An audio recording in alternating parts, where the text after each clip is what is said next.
Under the serene glow of a full moon, a traditional building stands nestled amidst ancient trees, its quiet facade belying any hidden secrets. Meanwhile, a profound hunger stirs within Ling Baoer, her thoughts consumed by the intense craving. Elsewhere, Chen Chang'an's senses sharpen, a peculiar aroma drawing his attention. His eyes glow with a fierce red light as he recognizes the source, the scent of an eternal body. Ling Baoer, surrounded by a vibrant blue aura, also tracks the powerful aroma, confirming its direction. Chang'an descends rapidly, contemplating the nature of his destination, wondering if he is about to enter a dungeon. The building below glows with an ominous red light, and the profound hunger echoes once more. Finally, Chen Chang'an arrives at the ancient structure, ready to face whatever lies within. Having transformed into an eternal body, Li Xiao unleashes a torrent of dark energy, his crimson eyes glowing with malevolent intent, as he declares his abilities were once blocked. His disciples watch in awe and fear, as the narration reveals his inability to practice cultivation, yet his power now surges unbound. With a sneer, he boasts, "If you eat of me, you will also become an eternal body. You are the eternal body." He continues his assault, the air crackling with dark energy, his voice dripping with disdain as he adds, "It's fine, I can't cultivate, but the third elder also can't cultivate, so it's attributed to me." But before his words can fully settle, a blinding surge of blue energy erupts, shattering Li Xiao's dark attack and sending him reeling. Chen Chang'an stands firm, his own power radiating outward, as Li Xiao stares in utter disbelief, questioning, "Who are you? How can you be so strong?" The blue aura around him intensifies, a silent testament to his overwhelming strength. Li Xiao collapses to the ground, defeated, his mind reeling from the unexpected power, muttering, "Just kidding, I was just sleeping." He lies amidst the debris, his earlier bravado replaced by a stunned realization of his opponent's true might. As he struggles beneath her, Ling Baoer demands his submission, reminding him of his weakness. She leans closer, her voice a low murmur, questioning his defiance. Her eyes glowing with an intense crimson light, she recalls his past insults, promising to show him her true strength. Standing over him, enveloped in a vibrant, dark aura, she challenges him to prepare for a brutal beating, her words laced with malice. Observing his stunned expression, she notes his continued disbelief. With a chilling smile, she proposes another round, this time with life and death on the line. Once more, she presses him down, her glowing eyes fixed on him, reiterating his perceived weakness and her own undeniable presence. Her crimson eye glows with malevolent power as dark energy swirls around her hand, poised to strike. Suddenly, a shadowy figure with piercing green eyes emerges from the darkness, a spectral ghost, appearing to observe the unfolding scene. He stares, utterly shocked by the sudden appearance of the shadowy figure. A chilling voice echoes, declaring that it has encountered souls it cannot enter, warning him to stay away and questioning if he would become its second version. Meanwhile, Ling Baoer, her form radiating a fierce red glow, lunges forward, demanding the eternal body for herself. Her strike connects with brutal force, tearing through his back and eliciting a pained gasp. As he falls, a familiar thought crosses his mind. Is he truly dying again? Suddenly, a system prompt flashes before his eyes, announcing the detection of a new hostile entity and urging caution. The warning repeats, emphasizing the danger of this newly detected threat, its presence now undeniable. Despite his injuries, a surge of power courses through him, his fist crackling with raw energy as he prepares to strike back. With a desperate cry, he unleashes a powerful counterattack, sending Ling Baoer recoiling in shock and pain. Despite his wounds, Chen Chang'an defiantly challenges his opponent, demanding she reveal her true strength, even as he urges her to retreat. Ling Baoer, her eyes glowing crimson, sneers, wondering if an outsider like him can withstand her full power. She then declares her intent to claim his eternal body, lunging forward with renewed ferocity. The young man's eyes widen in shock. But then a blinding golden light erupts from him, pushing her back with immense force. She is violently thrown backward, as multiple red energy slashes follow, striking her down. She tumbles, defeated, the reality of her loss undeniable. Bruised but triumphant, he declares his victory. Having emerged victorious from his recent battle, Chen Chang'an feels a sense of finality, believing the days of endless fleeing are finally over. However, his system promptly alerts him to a new, formidable presence, a hostile entity of A rank, posing an S-level threat. A wave of frustration washes over him, wondering why other traversers seem to enjoy an easy life, while his own physique condemns him to be a lamb led to the slaughter. He imagines them surrounded by riches, contemplating how they might even rule an entire continent, a stark contrast to his own struggles. His system then reveals another critical flaw. The method for retaining the field remains unexplored by him, leading him to exclaim that the system is utterly unreasonable. He laments the lack of core experience, realizing that even if he defeats this new threat, it will simply return, and he fears he won't even be able to explore its nature before succumbing to exhaustion. A low groan echoes through the dark, cavernous space, followed by a dull thud. Overwhelmed, Chen Chang'an collapses onto the ground, his body giving out as the system interface still hovers above him. From within the deep, dark cavern, a faint light can be seen, hinting at the vastness of the unexplored field around him. A blinding flash of blue energy erupts, tearing through the sky with a deafening crackle, as if the very fabric of reality is being ripped apart. Far below, a hulking demonic figure and a terrified elder gaze upwards, wondering what cataclysm has broken the sky and if an immortal treasury has fallen to their world. The colossal blue explosion continues to expand, its raw power echoing across the land, with Chen Chang'an caught in the distant periphery of its destructive force. He stares up, utterly bewildered by the unfolding events, as a magnificent golden sword descends from the heavens, piercing through the chaotic sky. High above the mortal coil, nestled amongst the clouds, lay the upper world Xuanwu immortal realm. A breathtaking expanse of ornate, floating structures and ancient pagodas that pierced the heavens, each one radiating an aura of profound spiritual energy. Suddenly, a colossal, golden fist of pure energy tore through the serene sky, slamming into one of the realm's majestic pagodas with devastating force. As a golden, sword-like construct manifested from the impact, a frustrated cry of "damn it!" echoing through the air. The narration confirmed the weapon's identity as the holy immortal sword of our Lord, as the pagoda began to crumble under the relentless assault. Leaving Chen Chang'an to gaze upon the destruction, his eyes glowing with an intense, determined light.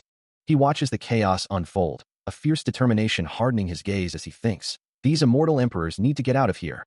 Above the floating city, vibrant streaks of energy tear through the sky, as the assault on the Xuanwu immortal realm intensifies. From above, shadowy figures with glowing eyes descend, their voices echoing with a chilling command to begin to kill them all. Chang'an watches a blue, ethereal form join the fray, his own voice rising in defiance. "See you, immortals." As more attackers swarm the realm, he repeats his challenge, a grim realization settling in that the once high and mighty immortal emperors are now being slaughtered like mere animals. His light blue eye glows with an intense, vengeful light, as he vows to kill them all, even if it means wielding the holy immortal sword himself. Meanwhile, Li Xiao, his crimson eyes burning, declares that anyone who opposes them must simply be killed. The floating city continues to crumble under the relentless assault, a triumphant cry of "yes" echoing through the destruction. Amidst the shattered earth and debris, a lone hand lies still, a silent testament to the devastation. He clenches his fist, a frustrated sigh escaping him as he declares he's had enough of his current predicament, lamenting that his physique leaves him vulnerable, a mere lamb to the slaughter. His thoughts turn dark, considering the extreme measure of consuming a soul to finally sate his insatiable hunger. A crackle of energy accompanies his exasperated realization that he isn't even hungry enough to progress past the first level, feeling as though the more he lives, the more he regresses. From a high vantage point, he gazes upon a magnificent temple, acknowledging the numerous treasures it likely holds and the difficulty of gaining entry. Yet tonight, a feast for the eyes is being prepared, and he must enter. A deep sigh escapes him as he questions his own hesitation, knowing that this is not the time for such thoughts. He needs to find a solution immediately. His gaze sharpens, a thought forming about an invincible demon residing within a sacred place. As if in response to his contemplation, a brilliant golden aura erupts around him, glowing with intense power and particle effects. From the swirling energy, a shadowy, spectral figure with glowing green eyes manifests, its form indistinct yet menacing. Without hesitation, Chen Chang'an, still radiating golden light, forcefully commands the apparition to retreat. He finds himself in a new, unfamiliar space, bathed in a soft golden glow, wondering if this cold, empty field hides something more. The walls around him are stained with blood, a grim reminder of past battles, and a chilling thought crosses his mind. How could the invincible domain he was in before have such a flaw? His frustration boils over, lamenting his unique physique that seems to condemn him to be a mere lamb for slaughter, unlike other traversers who enjoy life. A flicker of resolve hardens his gaze, a silent promise to himself. Meanwhile, far from his internal struggle, Ling Baoer plummets through a shimmering golden light, her body twisting helplessly. Her eyes widen in terror as she recognizes the menacing figure looming before her, the great elder of the evil dragon cavern, Li Xiao. He sneers down at her, his voice dripping with contempt, warning her not to even think about escaping. In another dark corner, a pair of malevolent red eyes pierce through the gloom, belonging to the shadowy ghost figure. Ling Baoer flinches, startled by an unseen presence, before her expression shifts to one of fierce determination, refusing to yield. Chen Chang'an, still reeling from his perceived physical limitations, lets out a frustrated sigh, wondering why he alone seems destined for hardship. A tear escapes his eye as he laments that other traversers enjoy life, while he is merely a lamb to the slaughter because of his physique. Meanwhile, Ling Baoer finds herself in a precarious position, looking down at an unknown figure who questions her presence, demanding to know why a mere mortal is here. Just as the tension mounts, Chen Chang'an appears, interrupting the confrontation with a polite but firm tone, assuring the kind-hearted senior that he didn't mean to intrude. His eyes glowing with a fierce blue light, the protagonist's demeanor shifts as he issues a stark warning, declaring that anyone stepping into his domain is treading on his turf and should leave quickly or face a bloody consequence. Ling Bao, witnessing the exchange, reacts with a mix of disbelief and anger, questioning if the newcomer has a death wish and asserting that her mana is currently seeking trouble. With a defiant cry, she launches a punch directly into the muscular torso of Li Xiao. Li Xiao, unfazed, retaliates instantly, a menacing blue dragon aura flaring around him as he warns her to return as a beast in her next life and to take care of her mouth. The powerful blue dragon energy surges outward, engulfing the area in its destructive force. As the confrontation intensifies, Chen Chang'an begins to manifest his power, a brilliant blue aura flaring around him, crackling with raw energy. With a sharp exhale, he releases a focused burst of that potent blue energy.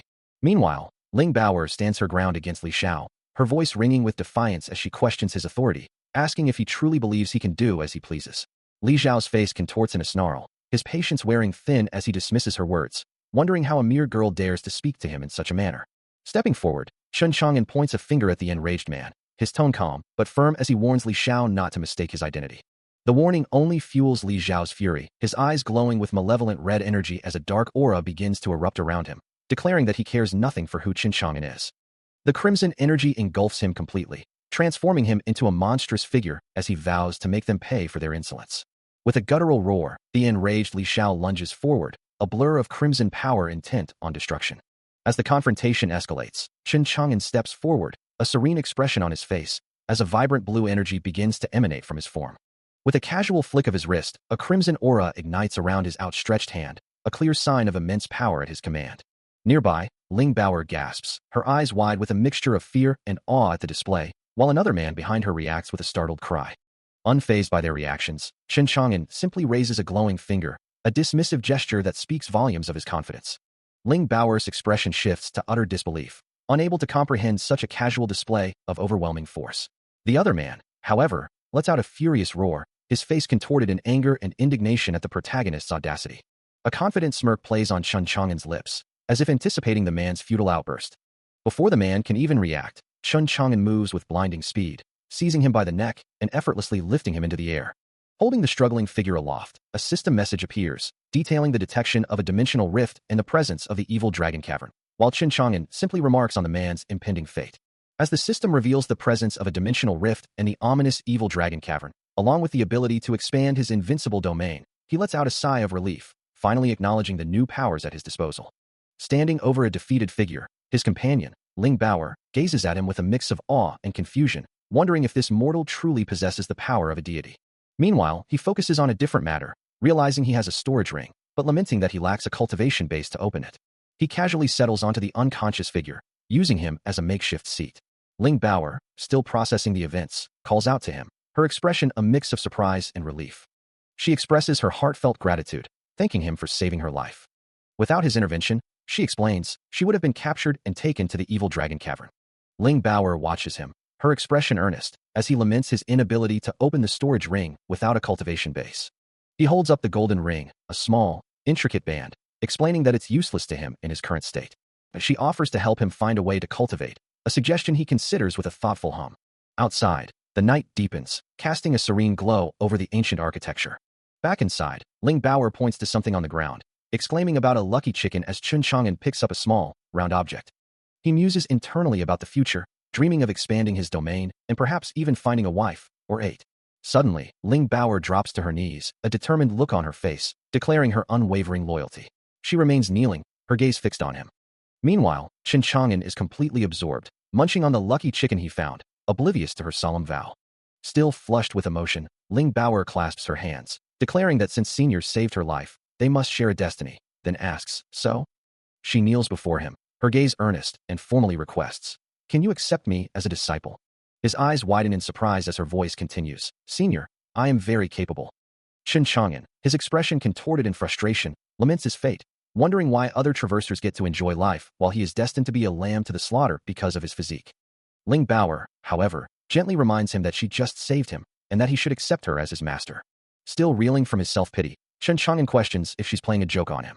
He explains that his physique is so weak, he can't even eat or drink without risking death, and begs her to reconsider.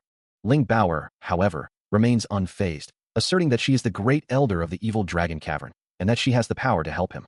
She continues, asking if he truly wants to be a lamb to the slaughter, or if he desires to become a powerful cultivator. With a determined look, Chun Chang'an finally agrees, understanding that if he passes her test, the old man will officially accept him as a disciple. A soft smile graces Ling Baoer's lips, her eyes sparkling with satisfaction. Filled with renewed determination, Ling Baoer beams, confident that with her master's guidance, she will improve by leaps and bounds.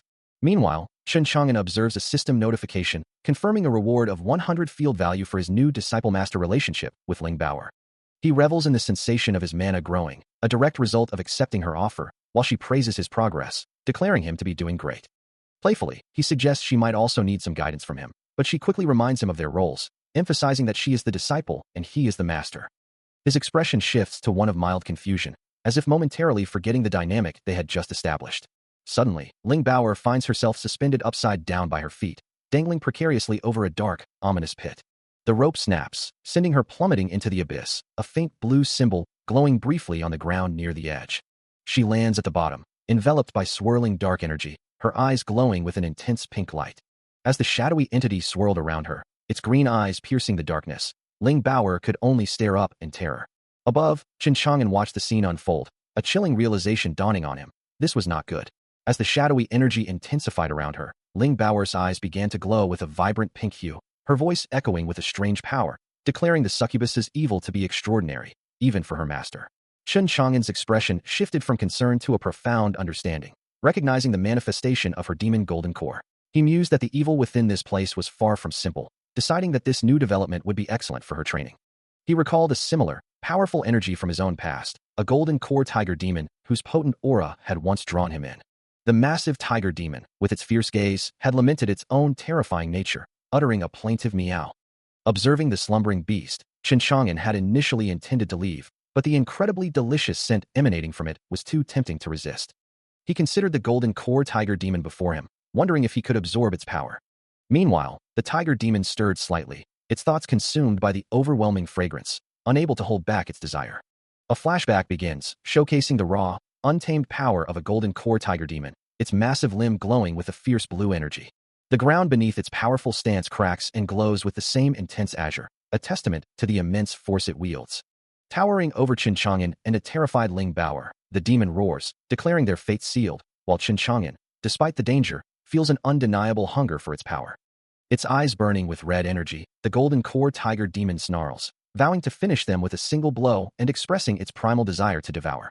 Yet, in the next instant, the massive creature is inexplicably falling, its body contorted in confusion as it questions why its attack was suddenly halted. Now lying defeated, a vast, glowing yellow-orange aura emanates from its subdued form, its thoughts still consumed by the urge to consume others. Chun Chang'an holds a relieved Ling Baoer, who praises his mastery, and he assures her that she will get her fill, bringing a joyful cheer from the young girl. Back in the present, Ling Baoer stands before Chun Chang'an, her eyes glowing a vibrant pink, a powerful purple aura swirling around her as the shadowy ghost figure looms behind her. Her hand glows with the same potent purple energy, confirming that refining the master's golden core is the only way to truly hold her own. As the scene shifts, a young girl looks up with wide eyes, calling out to her master with an urgent plea. Her master, Chun Chang'an, holds her close, shielding her from a hulking, bear-like creature looming behind them, as a voice demands his sword.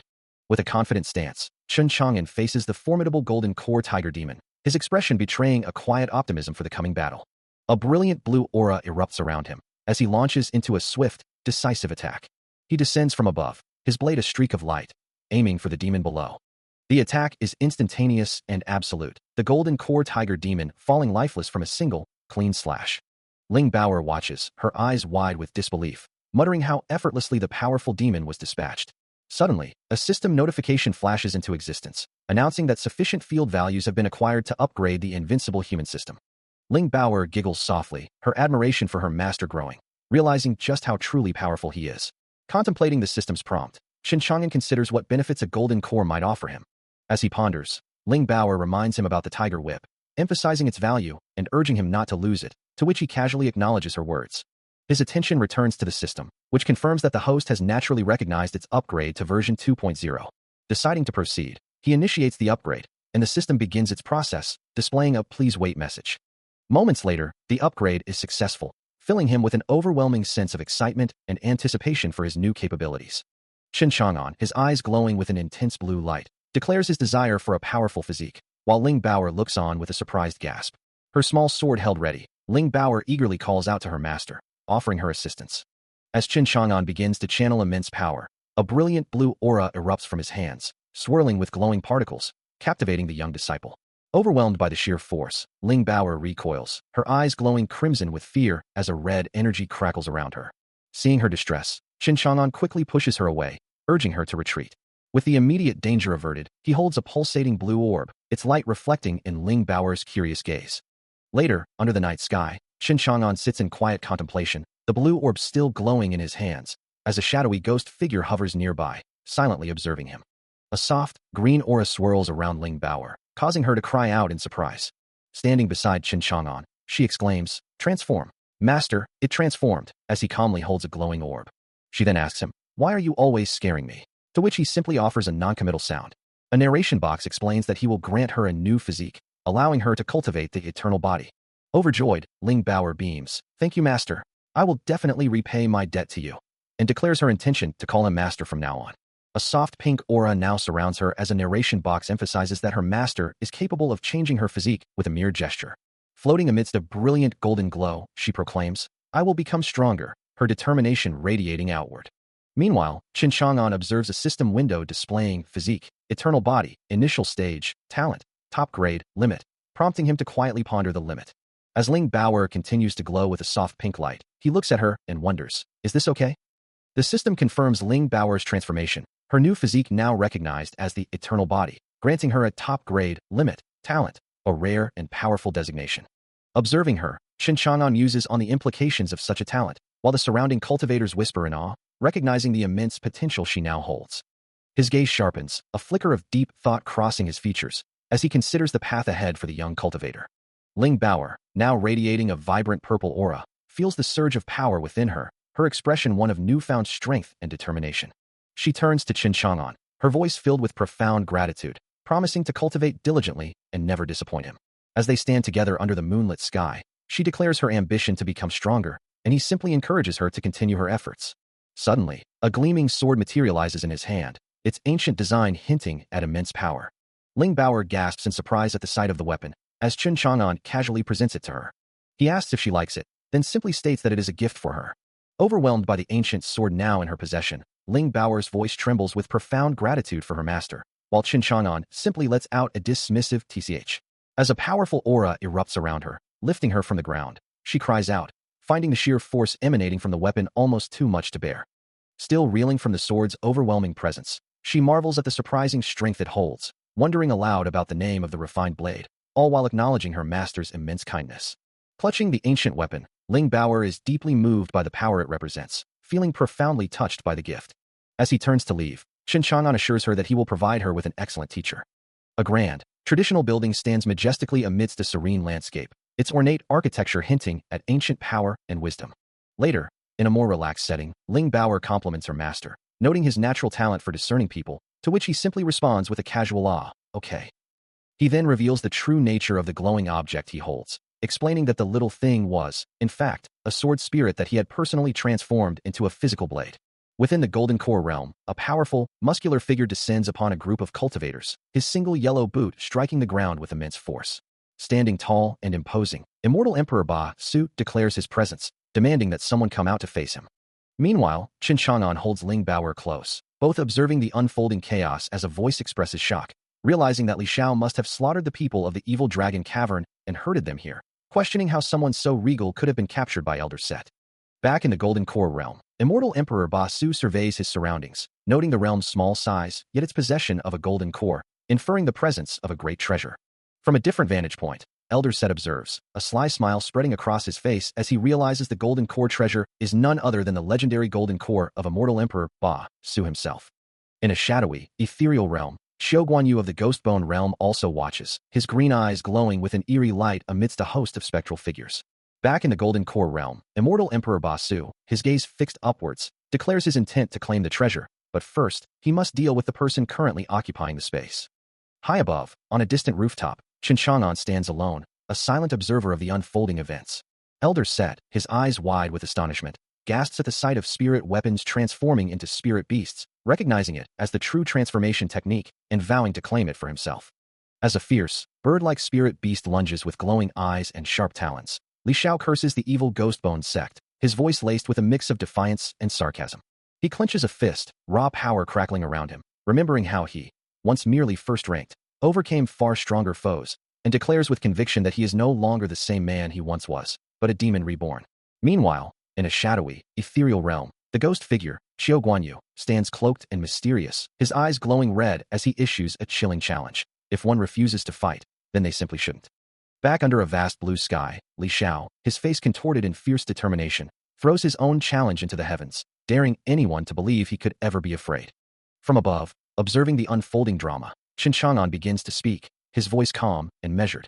With Ling Bao'er by his side, he looks down, dismissing the grand declarations with a cool assessment. He doesn't believe the demon is afraid, but rather, simply unworthy of his attention. He concludes with a slight smirk, finding the demon's attitude far from open-hearted. Immortal Emperor Ba Su's gaze sharpens, a realization dawning upon him as he considers the Traverser, the very disciple of the Immortal Emperor. A triumphant laugh escapes him, declaring that the heir of the Immortal Emperor will now become his own disciple, whether they wish it or not, for he is immortal. Below, Qin Chang'an looks up at the imposing figure, while the shadowy ghost figure observes from a distance. The Immortal Emperor continues his pronouncements, his words echoing with a sense of absolute authority. His eyes glow with an intense light, confirming his perception of the situation and the field's value, yet he notes that they remain outside the invincible domain. Meanwhile, Ling Bao'er cries out in frustration, demanding to know why her companion is merely standing by when he should be supporting Qin Chang'an, fearing for his life. Ba Su turns his attention to Qin Chang'an, questioning him about his previous defeat and the use of pure spiritual power cultivation. Qin Chang'an coughs, recovering from his ordeal, as Ba Su challenges him, asking what he intends to do next, while Ling Bao'er looks on, visibly scared. Hovering above, Immortal Emperor Ba Su declares his cultivation so profound that no harm can touch him, his invincible domain serving as his ultimate self-protection. A golden aura flaring around him, he dismisses the protagonist as merely a humble mortal. His gaze sharpens, questioning what could have possibly happened to make him appear so weak now, remembering his former strength. He presses further, recalling how the young man had casually slain Li Xiao, a feat even he, the Immortal Emperor, had never accomplished within the evil dragon cave, demanding to know how it was done. A smirk plays on his lips as Qin Chang'an simply replies that all is well, then dismisses the Emperor's tone, asking who he thinks he is to speak to his master in such a manner. Nearby, Ling Bao'er cries out in distress, her fear palpable as a voice calls her name. Ba Su acknowledges her presence, then muses that his master's invincible domain is his only true weakness. He gestures towards Qin Chang'an, declaring that this opponent is different, the only one capable of breaking his invincible domain. Ling Bao'er's thoughts race, realizing that without her master, she wouldn't be able to defeat him with her golden core realm, and would have been forced to use her master as a shield. As chaotic purple and pink energy erupted around him, Qin Chang'an found himself surrounded by smaller, indistinct figures, a voice challenging him directly. From above, Immortal Emperor Ba Su, radiating a dark, oppressive aura, gazed down upon him. As Qin Chang'an remained enveloped in a protective blue energy field, the Emperor's presence asserting dominance over all creation. A wave of distress washed over Qin Chang'an as he felt his very essence being stripped away, his blood mana and cultivation draining rapidly, a desperate no escaping his lips. He questioned the sudden assault, realizing the Immortal Emperor's cultivation base was so profound that it could eliminate a person's entire cultivation with a single thought, leaving him vulnerable to the shadowy figure looming above. A memory surfaced, a recollection of the cultivation hierarchy, starting from the lowest Qi refining realm, through foundation building, golden core, and nascent soul realm. He calmly considered the realms beyond, the earth immortal realm, heavenly immortal realm, and what lay beyond them. Ling Bao'er, her face etched with fear, pleaded with her master, insisting he couldn't possibly defeat Immortal Emperor Ba Su and urging him to flee before they were both suppressed and killed. Elsewhere, Elder Set, his masked face contorted in anger, mused on Qin Chang'an's unreasonable nature, a hustler with no cultivation base who had inexplicably managed to cut Li Xiao's cultivation base. As Qin Chang'an walked away, a sense of calm settled over him, while Immortal Emperor Ba Su observed from below, both pondering the implications of being in the nascent soul realm. The stark white floor stretches out, a silent stage for the unfolding confrontation. Immortal Emperor Ba Su snarls, his frustration boiling over, accusing his opponent of feigning weakness while secretly possessing nascent soul realm power. Unfazed by his bluster, Qin Chang'an and Ling Bao'er dismiss his words as mere empty boasts. With fierce loyalty, Ling Bao'er declares her intent to protect her master, vowing to cut down anyone who dares to harm him. She unleashes a powerful blast of mana, striking Ba Su and leaving him bewildered as his own energy begins to falter. Surrounded by a purple aura of draining power, he realizes with disbelief that his cultivation is being siphoned away. Ling Baoer follows up with a swift, glowing sword strike, her blade arcing through the air towards the reeling emperor. The attack connects with blinding force, leaving Basu utterly shocked by its power. His face contorts in a mask of pain and disbelief as the full impact of the assault washes over him. Her powerful sword strike connects, sending the immortal emperor reeling, a furious cry escaping him as he feels his cultivation being siphoned away. The force of the blow lifts him clean off his feet, propelling him through the air as the young girl stands firm, her master watching intently. As he struggles to comprehend the speed and power, she declares her intent to make him pay for daring to harm her master, leaving him stunned by her monstrous strength. The immortal emperor, his face contorted in agony, realizes the true nature of her attack. She's not just fighting him, she's trying to steal the very sword art of his immortal emperor's sect, an act of unimaginable arrogance. His features stretch in a silent scream, the pain of the draining cultivation evident in every line of his face. From behind her, Chen Chang'an asks what happened, to which the young girl casually replies that he shouldn't be so shocked, as she is merely a little girl. Basu, now utterly defeated, laments his impending demise, mourning the vast treasures, beautiful women, and powerful subordinates he will leave behind. Ling Baoer, unfazed by his despair, acknowledges his power, then eagerly suggests they continue their cutting session. She reassures her master not to be surprised, confidently stating her proficiency in such matters. As her assault continues, Ling Baoer unleashes another wave of power, questioning her opponent's will to fight. The force of her attack sends multiple cultivators screaming, tumbling helplessly from the sky. Observing the chaos, Chen Chang'an receives a system notification, confirming that his disciple, Ling Baoer, has eliminated 3 golden core cultivators and accumulated 1,500 field value. Another message appears, informing him that his current invincible domain spans 22 meters, urging him to continue his efforts. Meanwhile, Ling Baoer looks up at her master, asking about the fate of the other sect's people, while the defeated cultivators below wonder why they cannot escape her grasp. A chilling smile spreads across her face as she suggests, chopping them all up, taking their secret sword art, refining their souls, and making them her slaves, finding the prospect utterly delightful. From a distance, Elder Set watches the scene unfold, his expression one of profound distress as he urges the cultivators not to spit blood. He coughs violently, blood splattering from his mouth, realizing there must be a powerful figure backing Ling Baoer for her to possess such abilities and command so many people. Still reeling from her cruel words, he questions why the cultivators continue to fight, urging them to surrender their fortunes to the genius and save their own lives. Still reeling from the overwhelming power, the elder watches as the cultivators below him fall, unable to comprehend their continued resistance. Meanwhile, from his vantage point above the fray, Chen Chang'an observes the chaos with a satisfied smirk, finding the unfolding events quite enjoyable. A slight cough escapes him as he muses. He hadn't anticipated such a substantial gain in field value from the cultivators of the overwhelming sword sect. His gaze sharpens, a faint glow emanating from his hand, as he realizes the full extent of the cultivator's demise. Below, Ling Baoer continues her relentless assault, unleashing a powerful, glowing energy attack that strikes multiple cultivators simultaneously. With a devastating blow, she sends another cultivator flying, the overwhelming sword sect's resistance proving futile against her might. A system notification appears before Chen Chang'an, confirming a total gain of 450 field value. Ling Baoer delivers a final, crushing strike, but a crucial detail emerges. The leader of the Ghostbone realm has managed to escape. Turning to her master, Ling Baoer asks, concerned that his escape could lead to a powerful group of treasure hunters coming after them, and seeks guidance on their next move. With a knowing smirk, he responds, "Yes, what should we do if they don't come enough?" A towering, ancient structure, the Ghostbone sect, pulses with an ominous purple energy, its spires reaching towards a swirling vortex of power. Inside, a masked figure, adorned in purple robes, dismisses the threat, confident that a mere traverser poses no challenge to him.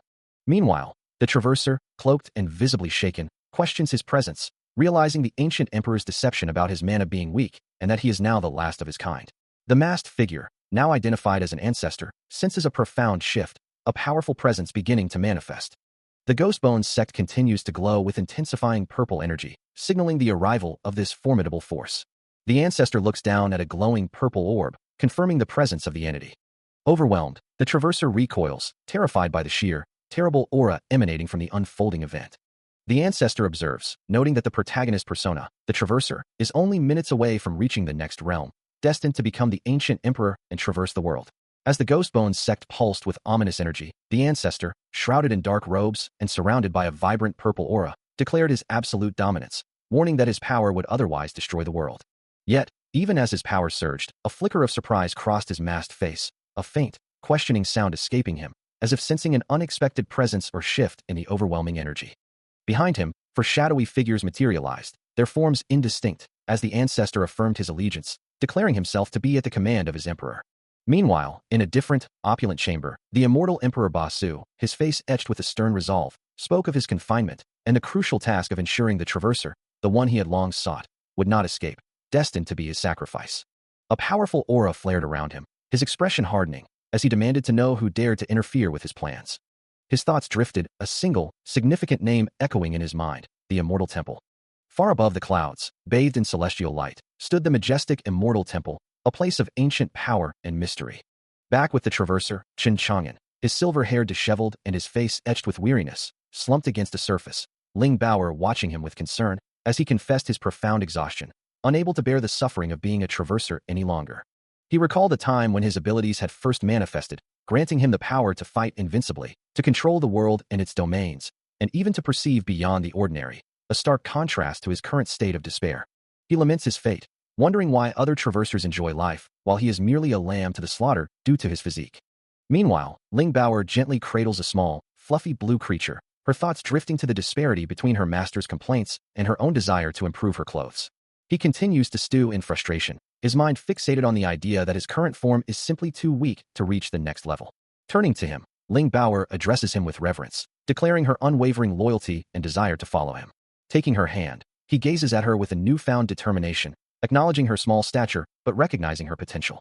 A resolute expression settles on his face as he considers his path, believing that as long as he can ascend to the heavens, he will try. Meanwhile, Ling Baoer blushes deeply, a wave of intense sensation washing over her, the cultivation proving to be a painful yet profound experience. Her mind races, grappling with the sudden realization of dual cultivation, the implications of which are both shocking and overwhelming. Still blushing, she reflects on the rapid progress, questioning if such speed is truly a good thing. As the spiritual connection began, she felt an unfamiliar energy surge through her, a sensation unlike anything she had experienced before. Her master, sensing her apprehension, reassured her with a calm voice, urging her not to be afraid and to relax into the process. Yet, a flicker of doubt crossed her mind, wondering if this intense method could truly be real, or if it was merely a deceptive illusion. Despite her reservations, a fierce determination ignited within her, and with a powerful surge of energy, she declared herself ready to face whatever came next. She urged her master to proceed, who, in turn, promised to find his own spirit and reminded her of their ultimate goal, to return to the spirit world. As the cultivation intensified, a shocking realization dawned upon her. This was dual cultivation, a forbidden and supposedly dead art, prompting her to question her master with a mix of awe and alarm. The sensations overwhelmed her, a paradoxical blend of discomfort and profound comfort, leaving her gasping and writhing as the energy coursed through her. Enveloped in a brilliant, swirling aura of blue and pink energy, both master and disciple ascended, their forms blurring as they were lifted higher. As they settled, her master let out a small cough, while she, still reeling from the experience, looked up at him with a mix of wonder and renewed concern, questioning the implications of what they had just done. Still reeling from the profound experience, Ling Baoer considers Chen Chang'an's question, a soft "oh," escaping her lips. Meanwhile, Chen Chang'an feels his own internal defenses begin to crack, the surging blue energy threatening to overwhelm him. Ling Baoer, enveloped in a vibrant pink aura, gasps at the sheer speed of the energy's flow, finding it almost impossible to keep up. Despite being at the 6th level of foundation building, she feels the strain, but her resolve hardens as she vows to try even harder. Their hands remain clasped, the conduit for the immense power flowing between them. A sharp jolt of energy makes her cry out, her mind racing to comprehend the overwhelming sensation. The intensity builds, her body reacting with a flush as the cultivation reaches a fever pitch. She is completely engulfed in a swirling vortex of pink and blue energy, the raw power coursing through her. The energy permeates every part of her being, from her core to her very extremities. She cries out, her body racked with pain as the immense energy of the dual cultivation threatens to tear her apart. The strain is too much, even for him, as he grits his teeth, barely able to utter that he can't take it anymore, while Baoer's body continues to glow with an overwhelming force, her very being on the brink of bursting from the sheer power. Engulfed in a vibrant pink aura, Ling Baoer screams in defiance, refusing to accept her fate, her mind racing with thoughts of an annoying old man and the injustice of her situation.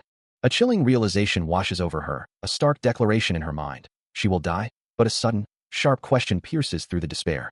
Tears streaming down her face, she reiterates her desperate plea. She cannot die yet, not before she has grown stronger, not before she has achieved her goals, as Chen Chang'an watches her with a look of deep concern.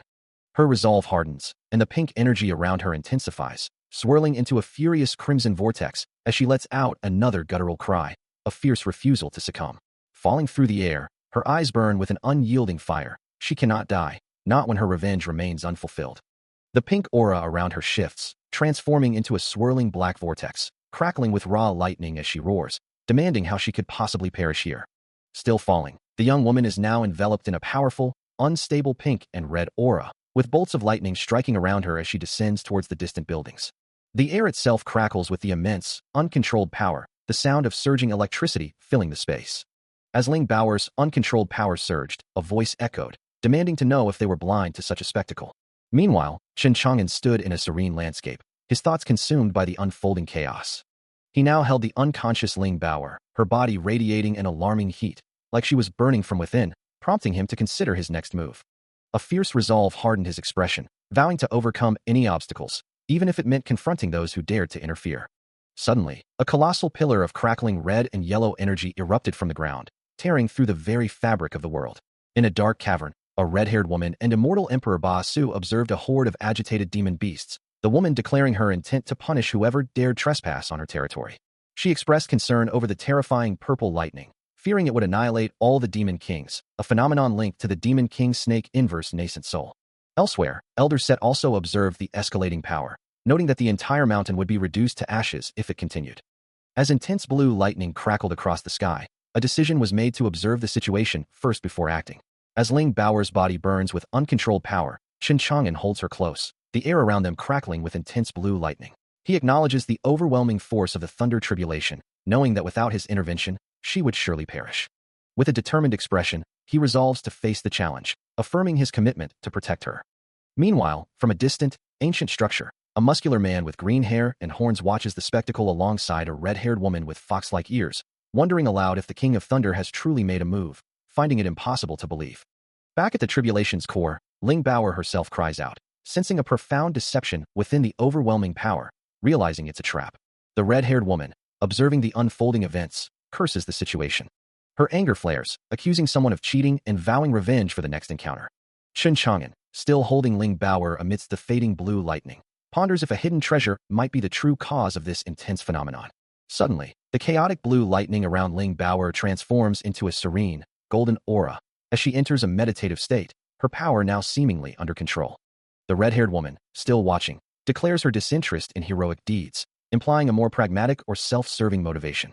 Ling Bao continues her meditative state, now enveloped in a serene golden aura, indicating a successful breakthrough and the host receiving a reward of 100,000 value.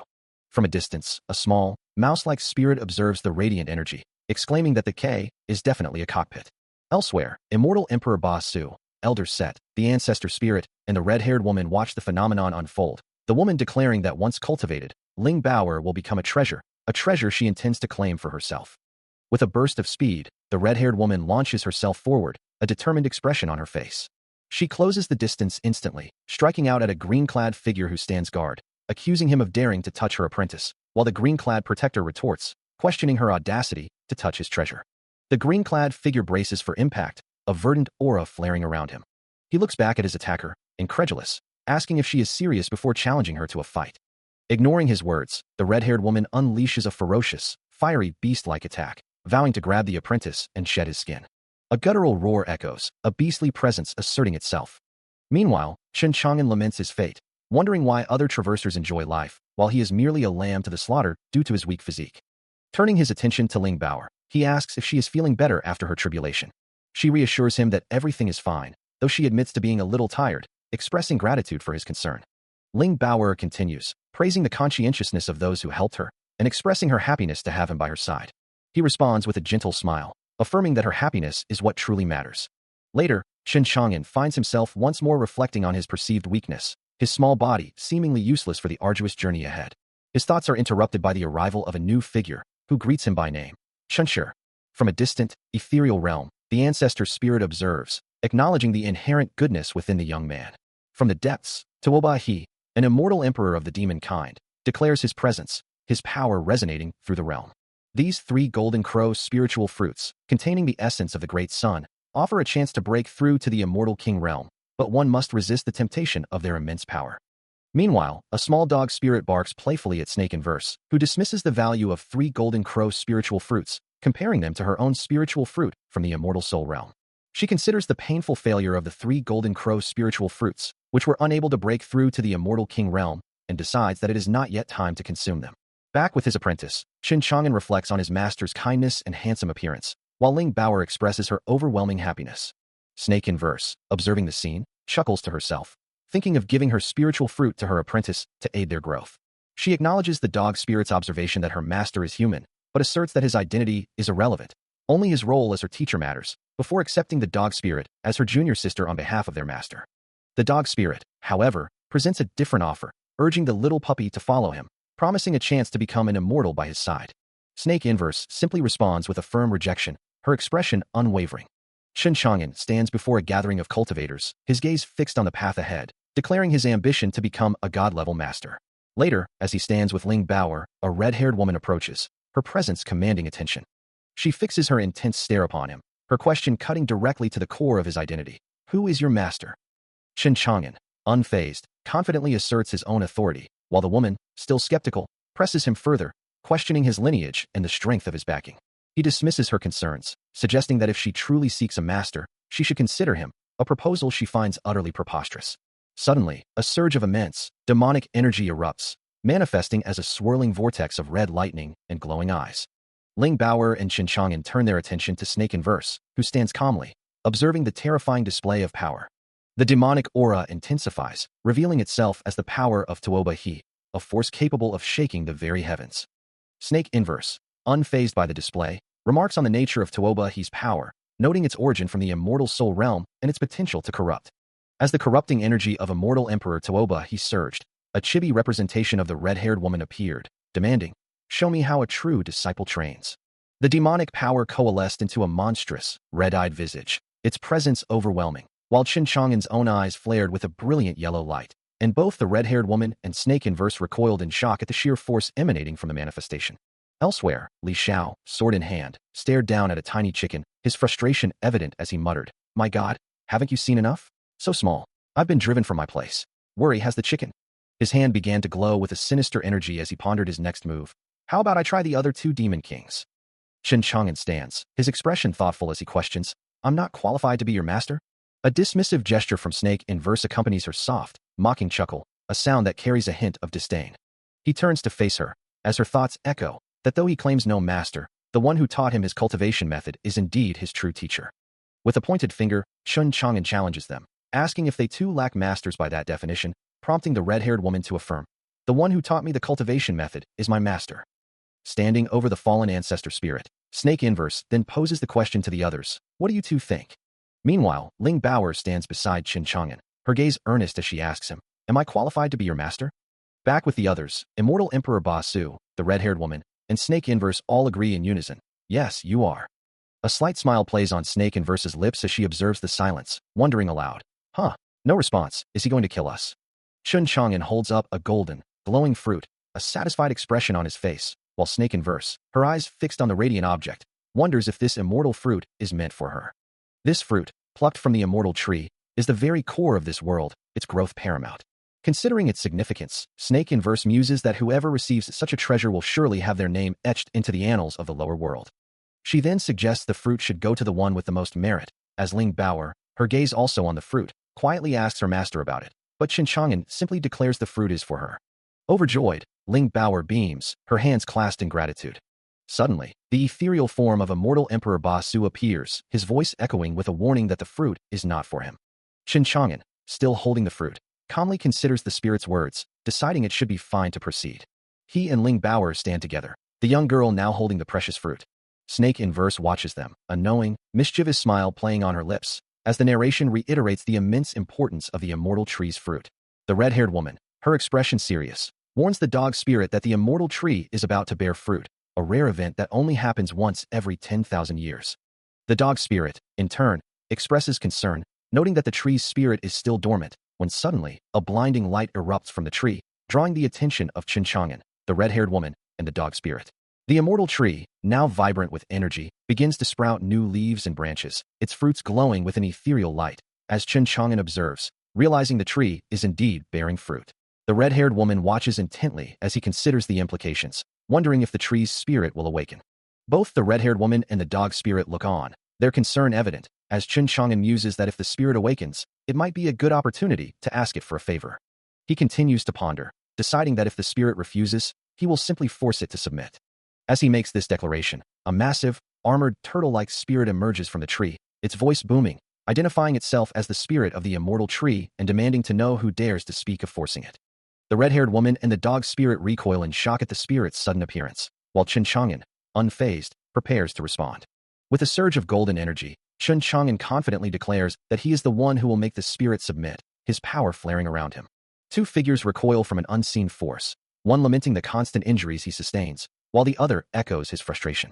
Suddenly, a powerful blue energy discharge erupts, accompanied by an exasperated voice demanding to know why the target always causes so much trouble.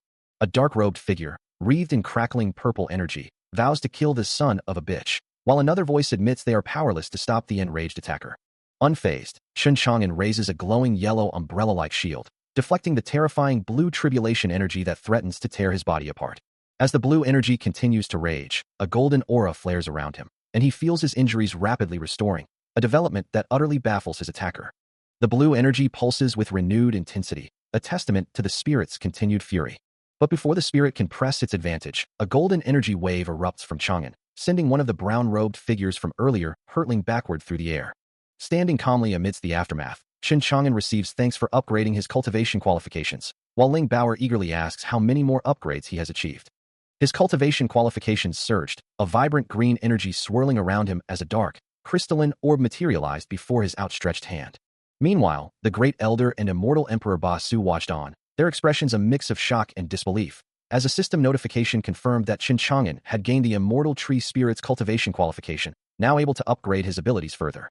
Ling Baoer, witnessing the profound change, murmured to herself, wondering about the nature of these cultivation qualifications.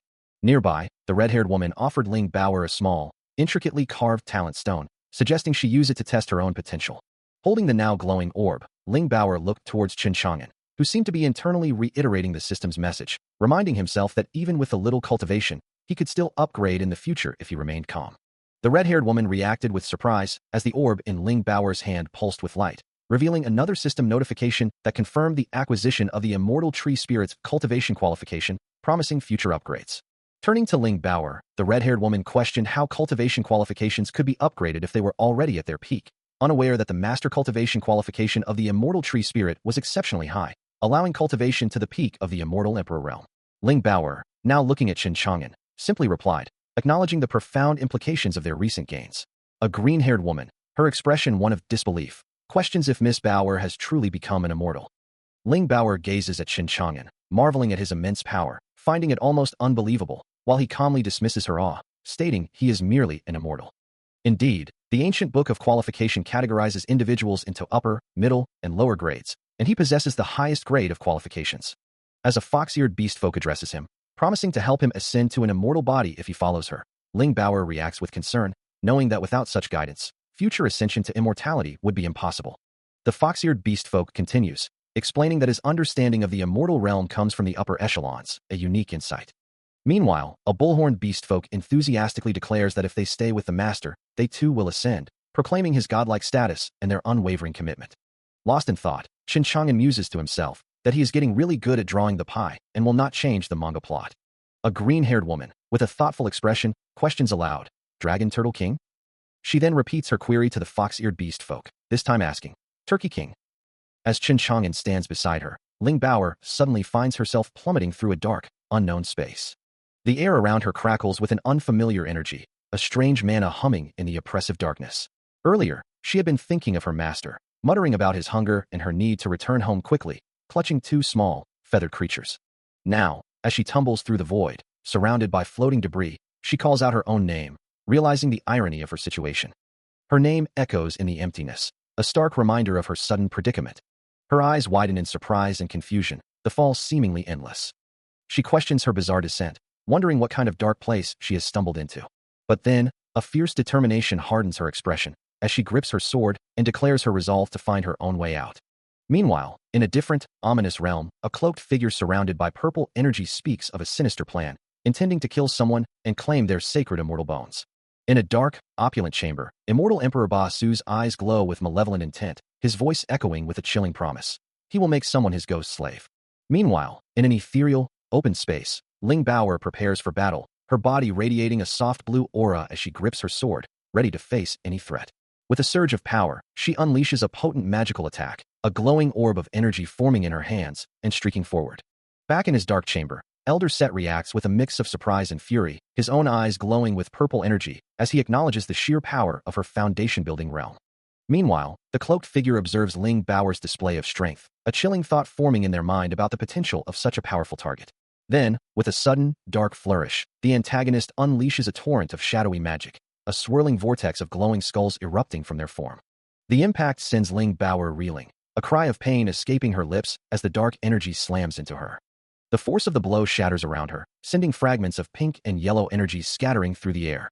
Thrown violently backward, Ling Baoer's clothes tear from the impact, her body vulnerable as she falls through the ethereal space.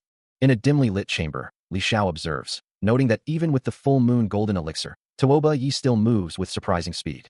Meanwhile, in a brighter setting, the red-haired woman echoes the sentiment, confirming that Tuoba Ye's movements remain swift. Beside her, Snake Inverse, growing impatient, urges them to hurry, having waited long enough for the flowers. The red-haired woman playfully insists they hurry, while Snake Inverse, with a smile, tells her not to rush, but to hurry up and show her hand. Back in his own space, Shin Chang'an holds up a glowing green box, a triumphant grin spreading across his face as he apologizes, perhaps for a clever move in a game of his own. The dog spirit, observing the game, expresses a feeling of being unable to move, perhaps stuck in a difficult position. Shin Chang'an's thoughts drift, a flicker of concern crossing his features as he wonders why Baoer hasn't returned yet, given how late it has become. Back at the game, the red-haired woman declares Mahjong a game of strategy, while Snake Inverse playfully counters that it is, in fact, a game of luck. Shin Chang'an, however, quickly reassures himself, knowing that Baoer possesses the strength to form a golden core, and as long as she avoids powerful monsters and cultivators above the nascent soul realm, she will surely return safely. He wonders if the master is still waiting for him, but Li Xiao assures him that with the master's strength, he can handle any situation outside. Shin Chang'an, however, still feels a sense of unease, believing that the master's current state is not ideal. Meanwhile, elsewhere, the red-haired woman muses that perhaps the master is busy, suggesting it might be better to simply wait and see. Far above the ground, Ling Baoer plummets through the air, a desperate huff, escaping her with each rapid descent. Her face contorted in fear and exertion, she continues to fall, the wind rushing past her. As the ground rushes closer, she spots something below, a faint hope flickering in her eyes as she cries out, "Almost there." From the depths below, a massive, ethereal hand, glowing with vibrant pink and purple energy, reaches up to meet her descent. Her eyes wide with a mix of terror and desperation, Ling Baoer calls out to a master, her voice strained as she continues her rapid descent towards the glowing appendage. The moment she makes contact, she is instantly enveloped by a swirling vortex of purple energy, the hand's power consuming her. From a distant, shadowy location, a cloaked figure observes the event, a chilling voice remarking, "The mouse-catching game ends here." From above, the cloaked figure watches the unfolding chaos, a glowing hand confirming their satisfaction with the events. Meanwhile, battered and bruised, the red-haired woman lies defeated on the ground, her strength failing her. In another moment, Ling Baoer plummets through the air, her terrified cry echoing as a mysterious, glowing hand reaches out to ensnare her. Dark, swirling energy permeates the space, a testament to the raw power unleashed. With a fierce resolve, Shin Chang'an lunges forward, his glowing sword poised to strike down his foe. The golden weapon connects with devastating force, sending shockwaves through the air. Elder Set recoils from the blow, his eyes glowing with surprise and a hint of admiration, acknowledging the sheer power wielded by his opponent. Nearby, the red-haired woman remains incapacitated, while Shin Chang'an stands, his attention elsewhere. With a snarl, Elder Set unleashes his own attack, a crimson aura flaring around him as he vows to end the confrontation. The force of the counterattack rips through the air, erupting in a violent spray of blood and dark, destructive energy. A tense standoff unfolds as the red-haired woman challenges Elder Set, demanding to know what gives him such audacity. Her hand begins to bleed, a clear sign of the Elder's power, as he warns her that she is tired of living and will surely die if she doesn't immediately retreat from his manor. He reiterates his threat, advising her not to provoke him further, lest she face an easy demise. Just as the tension peaks, Snake Inverse stumbles into the scene, coughing weakly, seemingly injured or unwell. The red-haired woman turns, cradling Ling Baoer, who delivers an urgent message. Master wants her to come. The message continues, directing her to the Immortal Temple. Observing the red-haired woman, Shin Chang'an notes her unusual restlessness, wondering if even a test could cause such distress. Meanwhile, indoors, he reads a message, his expression shifting to alarm as he questions its content, asking if Master had an accident. The red-haired woman, still outdoors, reacts with a similar shock and distress to the news. The dog spirit then addresses her, delivering an urgent message from Master, instructing her to go to the Immortal Temple and bring someone back as soon as possible. Back inside, Chun Chang'an processes the information, recognizing the gravity of the situation and the identity of the one in need. The red-haired woman confirms the message, realizing she must travel all the way from the evil dragon cave to the Immortal Temple. Ling Baoer, enveloped in a vibrant green aura, repeats the urgent message about Master and the Immortal Temple. The red-haired woman cradles the small, weak Ling Baoer, understanding the urgency of returning her to Master as quickly as possible. As the cloaked figure leads the way through the sky, Chun Chang'an and Ling Baoer follow, resolving to assist her on the journey. A cloaked figure, their face obscured by shadow, declares with urgency that without their intervention, she will surely perish. The green-haired snake in verse, looking down with a stern expression, retorts that she cares little for the woman's life or death, only for the fact that she is her disciple. The cloaked figure, now with a sword drawn and looking back, reveals the gravity of the situation, explaining that 3 emperors have escaped, and if they are not caught, everyone is doomed, leaving them to wonder how they will report such a failure. Surrounded by a faint purple aura, the cloaked figure stands firm, issuing a chilling warning that anyone who dares to harm their people will be met with death.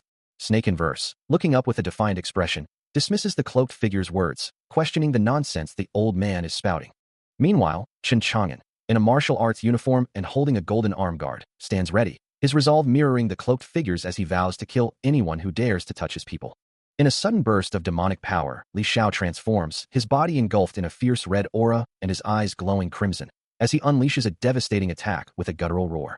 His attack slams into a massive, serpentine energy construct, its blue form rippling with the impact, as streaks of red energy tear through its ethereal body. The blue construct continues to absorb the brutal assault, more red energy spreading across its form as it struggles against the overwhelming force. Li Xiao, consumed by his demonic transformation, lunges forward, a furious purple aura radiating from his form as he unleashes a devastating attack. But before his strike can land, a powerful blue energy field erupts, engulfing him completely. The force of the counterattack sends him reeling, a surge of purple energy striking him as he cries out in pain, cursing the brute strength of this inexplicable rule. He is violently repelled, thrown backward through the air. As he falls, the massive green serpentine tail whips away, disappearing with a swift motion. Li Xiao continues his uncontrolled descent, the green tail shrinking into the distance behind him. His scream echoes through the chasm, a desperate cry as he plummets into the depths. Meanwhile, elsewhere, Snake Inverse focuses with grim determination, knowing that once the spellcaster is dealt with, Miss Baoer will finally be safe. Back in the chasm, the green serpentine tail vanishes completely, leaving only empty space. She knows she must protect Ling Baoer, even if it means confronting a powerful spellcaster. Her resolve hardens, as she acknowledges the immense power of her opponent, a force that could even threaten the Dragon Turkey King. Meanwhile, Li Xiao continues his uncontrolled descent, his demonic form plummeting through the air after being repelled by the mysterious rule. Elsewhere, Chun Chang'an sits in quiet contemplation, his thoughts consumed by the realization that despite his invincible domain, he cannot perceive everything, especially the outside world. He reflects on his past actions, wondering if his decision to let the Dragon Turkey King go was a mistake, a potential disadvantage he now faces. The weight of his responsibilities presses down, as he acknowledges his own limitations and the need to protect those around him. He resolves to overcome his physical constraints, believing that only by doing so can he truly protect his friends and recharge his spiritual energy. Far away, Immortal Emperor Ba Su seethes with frustration, unable to intervene or even turn his head in the current situation, a prisoner of circumstance. Back with Chun Chang'an, a sharp crack echoes as he clutches his face, realizing that now is not the time for such painful introspection. Still grappling with his limitations, Chun Chang'an laments his physical body, feeling it renders him a mere lamb to the slaughter. Suddenly, Li Xiao lunges forward, his fist wreathed in fire, determined not to let him escape. As dark energy engulfs him, Chun Chang'an questions if even after his recent cultivation, he's still no match for this foe. The force of the impact sends him reeling, a fiery explosion consuming the space between them. Meanwhile, Snake Inverse finds herself facing a new, formidable opponent, a white-haired woman with glowing red eyes and crimson markings, who curses as she unleashes a powerful attack. Deflecting the red energy, Snake Inverse wonders who this mysterious assailant could be. Across the battlefield, a brilliant yellow energy streak cuts through the air with immense speed. The powerful blast continues its trajectory, impacting near Immortal Emperor Ba Su, who braces himself, recognizing the power of an immortal emperor. Elder Set, cloaked in his distinctive purple hat and green robes, declares his identity with an air of absolute authority, his voice echoing with the certainty of his power. Dismissing his opponent as a mere trickster, a lowly beast incapable of defeating him, and promising to reveal what true power entails. Elsewhere, Chen Chang'an stands before an ornate building, his gaze fixed on something unseen as he questions, "Yu?" The small dog spirit, overwhelmed, finds itself cornered on the ground, looking up at a massive, shadowy figure looming over it. As the shadowy form of Elder Set strikes, a powerful blow sending the dog spirit reeling amidst a burst of energy and impact lines. The dog spirit lies defeated, its small form motionless on the desolate ground. Chen Chang'an's eyes widen in horror, a desperate cry of Bauer, escaping his lips as he spots Ling Bauer, enveloped in a protective yellow aura, caught in the distant chaos. Elder Set, now fully visible, gloats over his fallen foe, reiterating his superiority and mocking the defeated beast. Enraged, Chen Chang'an descends from above, a furious blur of motion as he charges towards Set, shouting, "Set, you get away." Chen Chang'an gazes up at a brilliant golden orb hanging in the sky, a figure descending from it, recognizing the approaching presence instantly. A surge of anger and disbelief washes over him, his jaw clenching as he prepares for the inevitable confrontation. The cloaked figure descends further, prompting Ling Bauer to exclaim from off-panel that the newcomer possesses an immense amount of nerve, questioning how he could have grown so powerful and even gained control over the evil dragon cave's Elder Set. Without a word, the cloaked antagonist hurls a glowing golden spear directly at Chen Chang'an, who simply responds with a defiant declaration of "good job." The protagonist recoils in surprise at the sudden attack, muttering his frustration with the persistent annoyance of his foe. Ling Bauer's voice echoes again, still pondering the antagonist's sudden power and his connection to the Elder Set, wondering where he could have gone after touching the dragon's blood. The cloaked figure hovers above, a dark, ominous aura of purple energy swirling around him. But Chen Chang'an has had enough, unleashing his own golden power with a fierce roar, ready to send his foe to oblivion. Golden energy erupts around Chen Chang'an, a fierce expression etched onto his face. He lets out a guttural roar, demanding his opponent surrender and spare his life. The golden aura intensifies around him, illuminating the grand structure behind him. From a distance, a pink, ethereal entity, Jiu, observes him, recognizing the familiar power and exclaiming, too strong. This guy is actually this strong. Jiu's multiple faces contort in disbelief, uttering, "I am Jiu, and I'm actually no match for him." The entity's form wavers, its thoughts racing. Where did it come from? As Chen Chang'an's power continues to surge, Jiu's eyes widen in a sudden realization. It's him. The entity's expression shifts to one of desperate resolve. No, it can't be him. The other owners can't possibly be him. But, even if it's not him, I still have to deal with him. A final, determined thought echoes, "Eternal body. I still have a chance." A tranquil landscape unfolds, with a majestic tree overlooking a serene waterfall and ancient structures. The peaceful scene gives way to a moment of distress, as Chen Chang'an cradles Ling Bauer, her body gravely injured. He expresses deep concern over her wounds, but she, in her fading state, reflects on the treasures he had given her, regretting that her sacrifice still came to this. Her form shifts, becoming ethereal and translucent, a spirit lamenting that her master would not accept her fate. She softly calls out to him, and he, looking down with sorrow, takes the blame for not protecting her adequately. As her spirit begins to dissipate, he watches with a determined, yet pained, expression. Suddenly, a surge of fiery, orange-red energy erupts, consuming the space. His hand reaches upward, drawing forth chaotic purple and orange energies that swirl violently. The raw power intensifies, manifesting as a torrent of pure, vibrant purple energy. With a surge of dark purple energy, the white-haired woman lunges forward, her intent clear as she screams for her opponent to perish. Her attack connects, sending a monstrous red beast recoiling with a pained cry, its form blurring from the impact. But before she can press her advantage, an unseen counterattack strikes her arm, forcing a gasp of pain from her lips as debris explodes around her. Suddenly, a colossal column of pure white energy erupts into the sky, its blinding light piercing through the chaotic battlefield. Weakened and battered, the woman sits amidst the rubble, her strength seemingly drained by the intense confrontation. As she struggles, Chen Chang'an appears, his eyes glowing with fierce resolve as he declares his desire, while she, with eyes now burning crimson, challenges his choice. Her gaze then shifts, falling upon a shadowy, cloaked figure standing silently in the distance, an ominous presence observing the unfolding chaos. Despite her injuries, the white-haired woman's resolve hardens, purple energy crackling around her once more as she curses her enemies, vowing to continue the fight. Before she can act, Chang'an intercepts her, his glowing blue eyes fixed on her as he questions her actions, leaving her stunned and surprised by his sudden appearance. He is struck by an unseen force, a shadowy claw tearing into his form, as a voice questions his identity, asking if he is an elder. Reeling from the impact, the cloaked figure is sent flying through the air, a desperate cry escaping his lips. Another blow connects, driving him further back with blinding speed. A powerful surge of purple energy then slams into him, the attacker's voice declaring, "You got it." Finally, the cloaked figure lies defeated on the barren ground, as Chen Chang'an stands over him, victorious. Nearby, the white-haired woman confronts him, her eyes narrowed, demanding to know his purpose here and vowing never to forgive him for his actions. Suddenly, the red-haired woman appears, engulfed in a fiery aura, declaring her master is in danger and she must go to his aid, but Chen Chang'an firmly blocks her path. He reiterates his refusal to let her pass, a tense standoff forming between them. Her face contorts in fury, purple energy flaring around her, as a small, amorphous spirit appears beside her, mocking Chen Chang'an as a loser. From the depths, a monstrous, shadowy face with glowing red eyes emerges, its voice echoing with a sense of displacement, declaring its presence was just below the surface. The shadowy form coalesces into an ethereal woman, bound by glowing blue chains, her eyes burning with an otherworldly light, as she reveals her eternal body. Observing the spirit's manifestation, Chen Chang'an's thoughts race, questioning the nature of its power and the implications of its soaring-in-place ability, realizing the immense mana consumption required. With a determined expression, his hands glowing with green energy, he resolves to embrace the challenge, accepting the burden of responsibility and the potential for spiritual possession.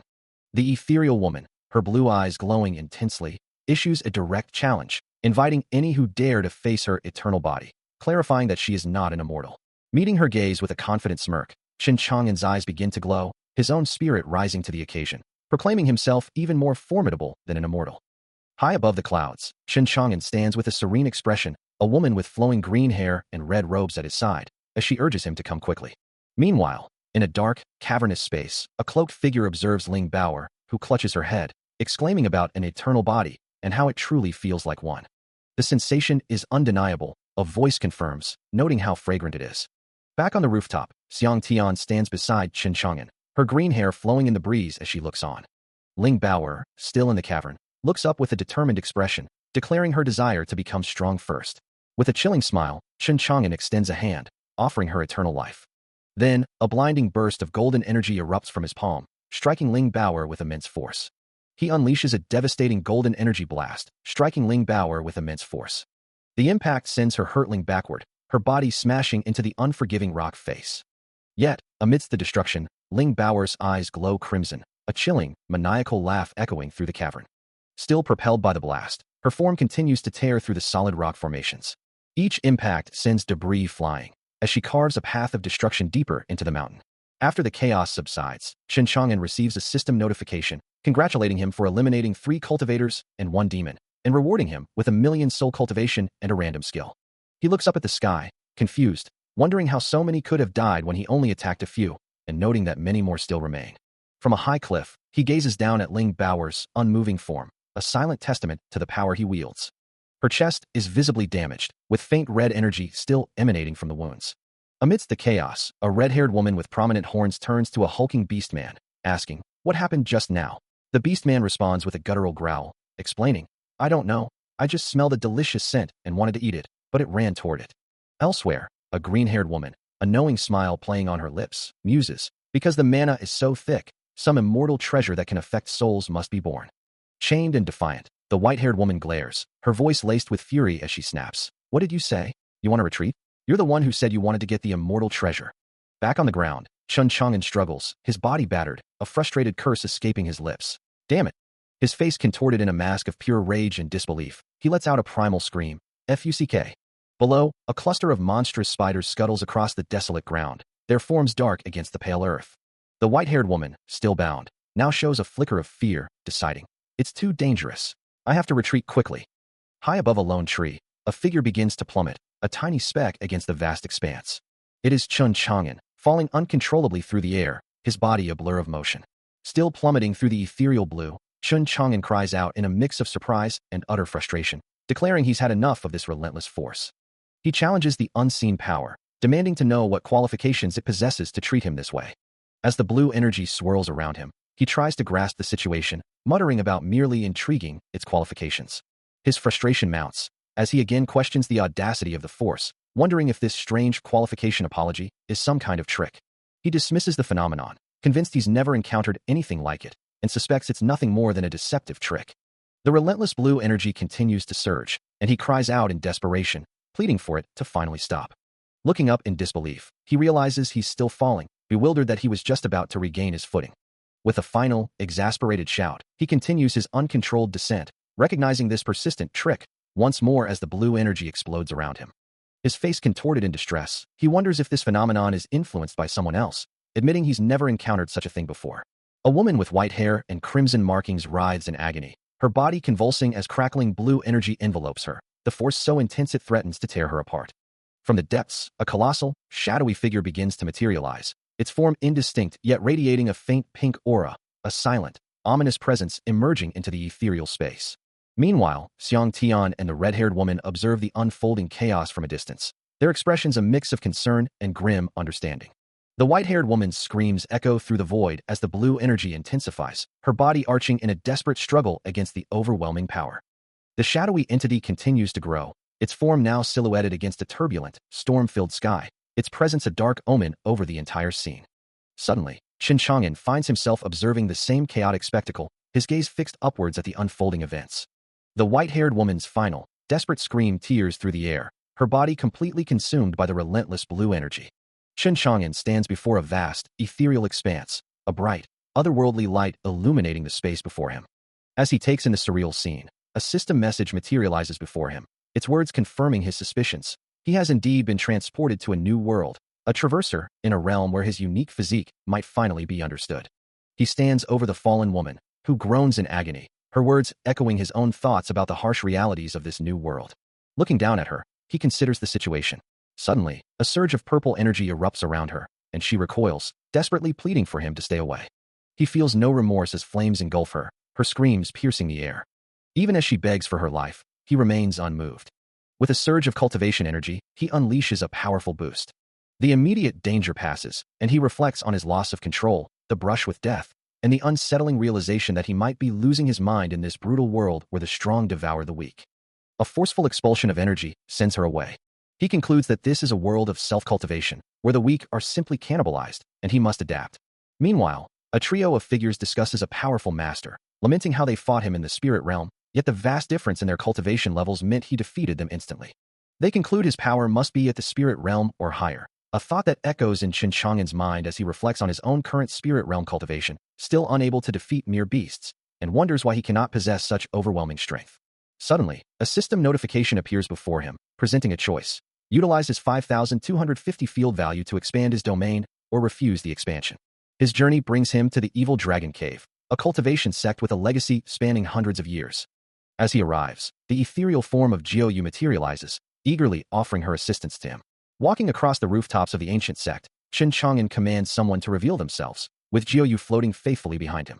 He gazes down from his vantage point, while Jiu Yu, still by his side, expresses a wish for such a grand reception. However, her demeanor quickly shifts, as she becomes visibly distressed, pleading for forgiveness and admitting her error. Jiu Yu continues her heartfelt apology, explaining that she had no choice but to act as she did, her ethereal form shimmering with distress. She reveals that the master of the Evil Dragon Cave, a powerful immortal, had forced her hand, leaving her with no recourse but to obey, and she desperately hopes that Qin Chang'an can understand her predicament. As Jiu Yu's pink aura pulses with her emotional turmoil, Qin Chang'an remains silent, absorbing her words. A system notification then appears before him, informing him that his field value has expanded. Later, in a different setting, a green-haired woman named Xiang Tian kneels before him, acknowledging his power and addressing him as master. Another young woman, Ling Bauer, with her distinctive pink pigtails, also stands before him, respectfully calling him master as well. Under the serene night sky, overlooking a sprawling complex, Qin Chang'an stands alone, deep in thought. Still feeling the pangs of hunger, Ling Bauer complains that she wants to eat, while the dog spirit echoes her sentiment, lamenting his extreme hunger to the point of struggling to breathe. Meanwhile, the domain continues its expansion, though the 100,000 mountains are proving too small for the vast Faixin Mountain. Qin Chang'an explains that the most crucial element is the invincible field value, which not only facilitates the expansion of the invincible domain, but also allows for system upgrades. He continues, stating that to quickly increase one's value and seize opportunities, a powerful immortal sword is essential, but warns that eternal souls will not only be unable to escape the invincible domain, they will even be devoured if they are foolish enough to try. With that in mind, he realizes there is only one path to obtaining an immortal sword.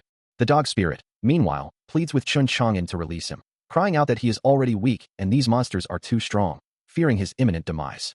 Qin Chang'an looks utterly distraught, feeling as though he is approaching his end, while the dog spirit, observing his master's distress, wonders what he is doing. Elsewhere, Snake Inverse questions Xiang Tian, asking why she remains silent, and if she is afraid of the impending attack, to which Xiang Tian simply replies that she does not know. 1 hour passes, then 2. And soon, 4 hours have elapsed as Chun Chang'an, Ling Baoer, and the dog's spirit rest soundly, their peaceful slumber filling the quiet space. Yet, even after such a long rest, he still feels a profound weariness, his expression etched with a deep, lingering fatigue. A frustrated cry escapes him as he questions the persistent exhaustion, wondering why a full night's sleep hasn't alleviated his profound tiredness. A wide yawn stretches his jaw, the lingering fatigue still heavy upon him despite the passage of time. As he struggles with his inexplicable weariness, Snake Inverse and Xiang Tian approach, inquiring about his intentions and the source of his current predicament. Perched on his shoulder, the dog spirit urgently calls out to him, prompting him to listen to its crucial message. The small spirit reveals the dire news. The Invincible domain is on the verge of a massive attack from the demon race, their entire army rapidly approaching the borders, a revelation that leaves him stunned. As he processes the gravity of the situation, the dog spirit clarifies its presence, admitting it would not have sought his aid if it could have defeated the encroaching forces itself. Shaking off his earlier fatigue, Chun Chang'an raises a glowing hand, a surge of power radiating from his palm as he prepares for the impending conflict. Meanwhile, a system notification flashes before his allies, revealing that the cultivation across the 3 domains has surpassed the refining realm, prompting Ling Baoer, the dog spirit, Snake Inverse, and Xiang Tian to react with surprise and a touch of disbelief at the destruction level and overkill status. Even Jiu Yu, appearing as a pink, ethereal cloud, echoes the sentiment, wondering if such a powerful missile could truly be real. Unaware of their reactions, Chun Chang'an stands resolute, a massive, glowing sword planted beside him, declaring his readiness for the demon race, who are finally on their way, and inviting them to come again to his invincible domain. With a focused gaze, he begins to draw a complex symbol in the air, eager to engage in battle and fight a bit more. The massive, mechanical-looking sword from before glows with renewed intensity, its intricate design humming with power as he challenges his unseen foes to run another one for him to witness. He looks down at a distant, smaller group of figures, acknowledging that while it's not as large as the demon race's main army, it's still a significant force. A brilliant, golden light erupts from his position, engulfing the area in a powerful, radiant glow. From afar, Li Xiao and the white-haired woman observe the spectacle, the latter recognizing the source of the power with a gasp. It's him, Chun Chang'an. A monstrous demon, its red eyes glowing with malevolent intent, roars a command to its unseen legions. Sensing the presence of the invincible domain, as from a desolate, dark landscape, a faint, powerful aura emanates, drawing the attention of shadowy figures that begin to converge, and Chun Chang'an, now wreathed in a brilliant golden light, feels the approaching threat. A massive, glowing sword manifesting behind him as his aura repels the first wave of shadowy demons, while a horde of grotesque demons, some winged, some multi-eyed, recoil from the sheer force of the domain. Unable to breach its protective barrier, yet despite the overwhelming power, the vast demon army surges forward. A relentless tide of darkness, but the cultivator stands firm, his golden aura unwavering, as he defiantly challenges the approaching multitude. Golden energy crackles around his hand, coalescing into a sphere of brilliant blue light. The massive sword still poised behind him. As he unleashes his full power, the golden aura exploding outwards, cracking the very ground beneath him. And observing the cataclysmic display, Jiu Yu, the pink spirit, shudders, recognizing the terrifying, absolute power that demands subservience from all who witness it. Standing on a precipice overlooking a fiery chasm, Chun Chang'an, accompanied by Snake Inverse and Dog Spirit, reflects on his journey, wondering if he is merely a traverser or a lamb destined for slaughter. He knows he must find a way to break free, and after some time passes, he finds himself alone in a desolate, red-tinged landscape. A system prompt appears, congratulating him for slaying 100,000 demons and rewarding him with 100,000 points, making him realize how effortlessly he dispatches his foes, and that his mana must far exceed his current rank. Later, seated on a grand, chained throne, he considers the golden sword that attracts so many demons, pondering its true nature and purpose. He wonders if the ancient soul monsters are powerful enough to perceive it, or if someone else is watching his every move. Under the shade of a tree, he mutters names like Hong Yi and Taiya, acknowledging that he still has a few more souls to collect. A determined smirk plays on his lips as he realizes the more demons he kills, the more powerful he becomes. Chun Chang'an ponders, wondering which of his companions might be more familiar with Yuniho. Meanwhile, Ling Baoer exclaims, recognizing the name, while Snake Inverse admits uncertainty, believing it to be the one with the most power. She then instructs her to send back all available information on the individual, emphasizing the need for immediate reports should any dangers arise. Back with Chun Chang'an, he observes 3 glowing orbs, declaring his intention to find Yuniho at all costs, and instructs his companions to search while he waits. Ling Baoer, standing beside him, asserts her unwavering loyalty, refusing to let her master be deceived, and urges them to depart without further delay. 1 week later, Chun Chang'an, accompanied by the dog spirit, finally arrives at the ominous evil dragon cave. Inside, Elder Set expresses his fear that the evil dragon cave is on the verge of destruction, as the immortal Emperor Ba Su has already made his arrival. High above, immortal Emperor Ba Su declares that immortals and heavenly treasures will not harm him, vowing to deal with them using his 9 spirits and lead them to treasures, while the cloaked figure beside him insists they must bring Ba Su back to the end. After being dropped off at the entrance, the journey continues.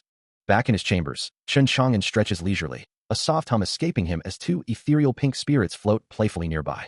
Suddenly, a flicker of thought crosses his mind, a subtle shift in the spiritual energy around him.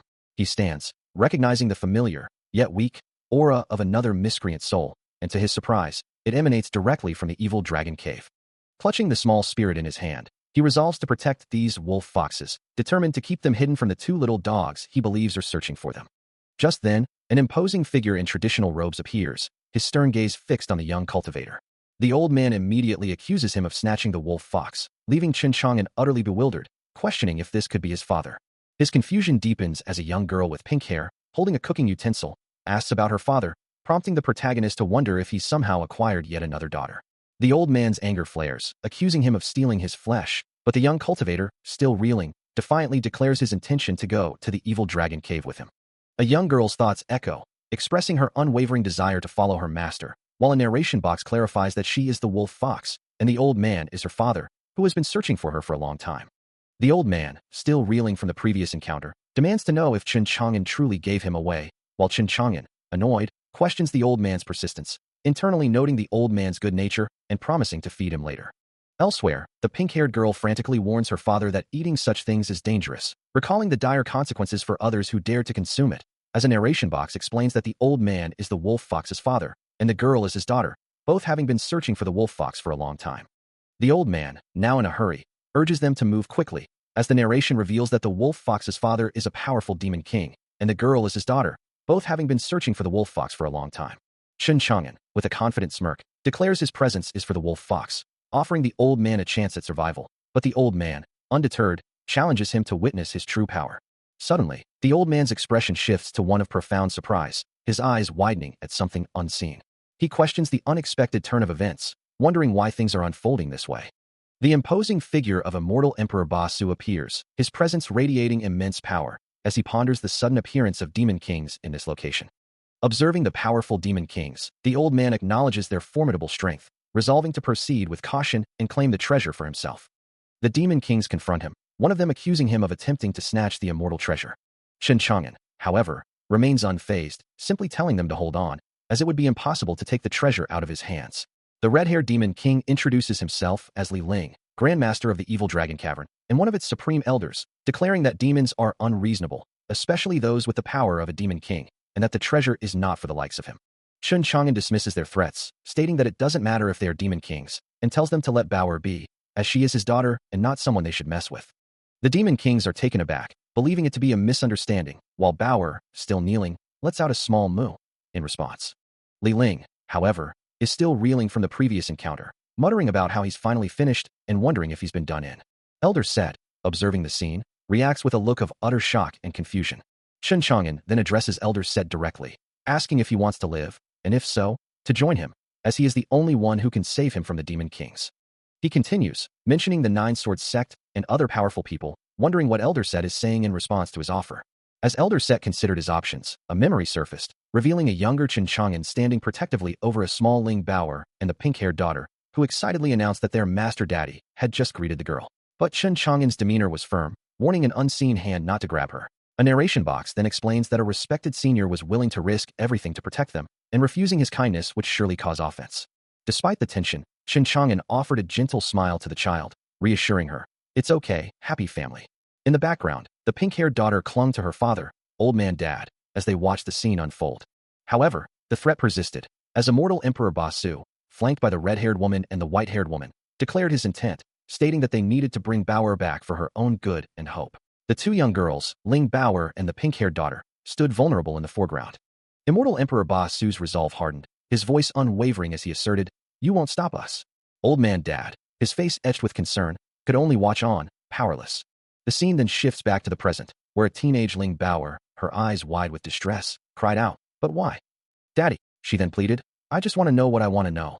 Bauer, as Chen Chang'an listened intently. Chen Chang'an, standing beside her, offered a calm but firm response. "You are wrong. If Bauer is willing to leave with you, I will not force her to stay. But if she doesn't want to go, you don't have to." Old man Dad, still reflecting on the situation, reiterated the earlier sentiment, that the respected senior was willing to risk everything to protect them, and refusing his kindness would surely cause offense. But Chen Chang'an, unfazed, simply stated, "I'm not afraid of offending anyone." Old man Dad could only respond with a single, impressed word: incredible.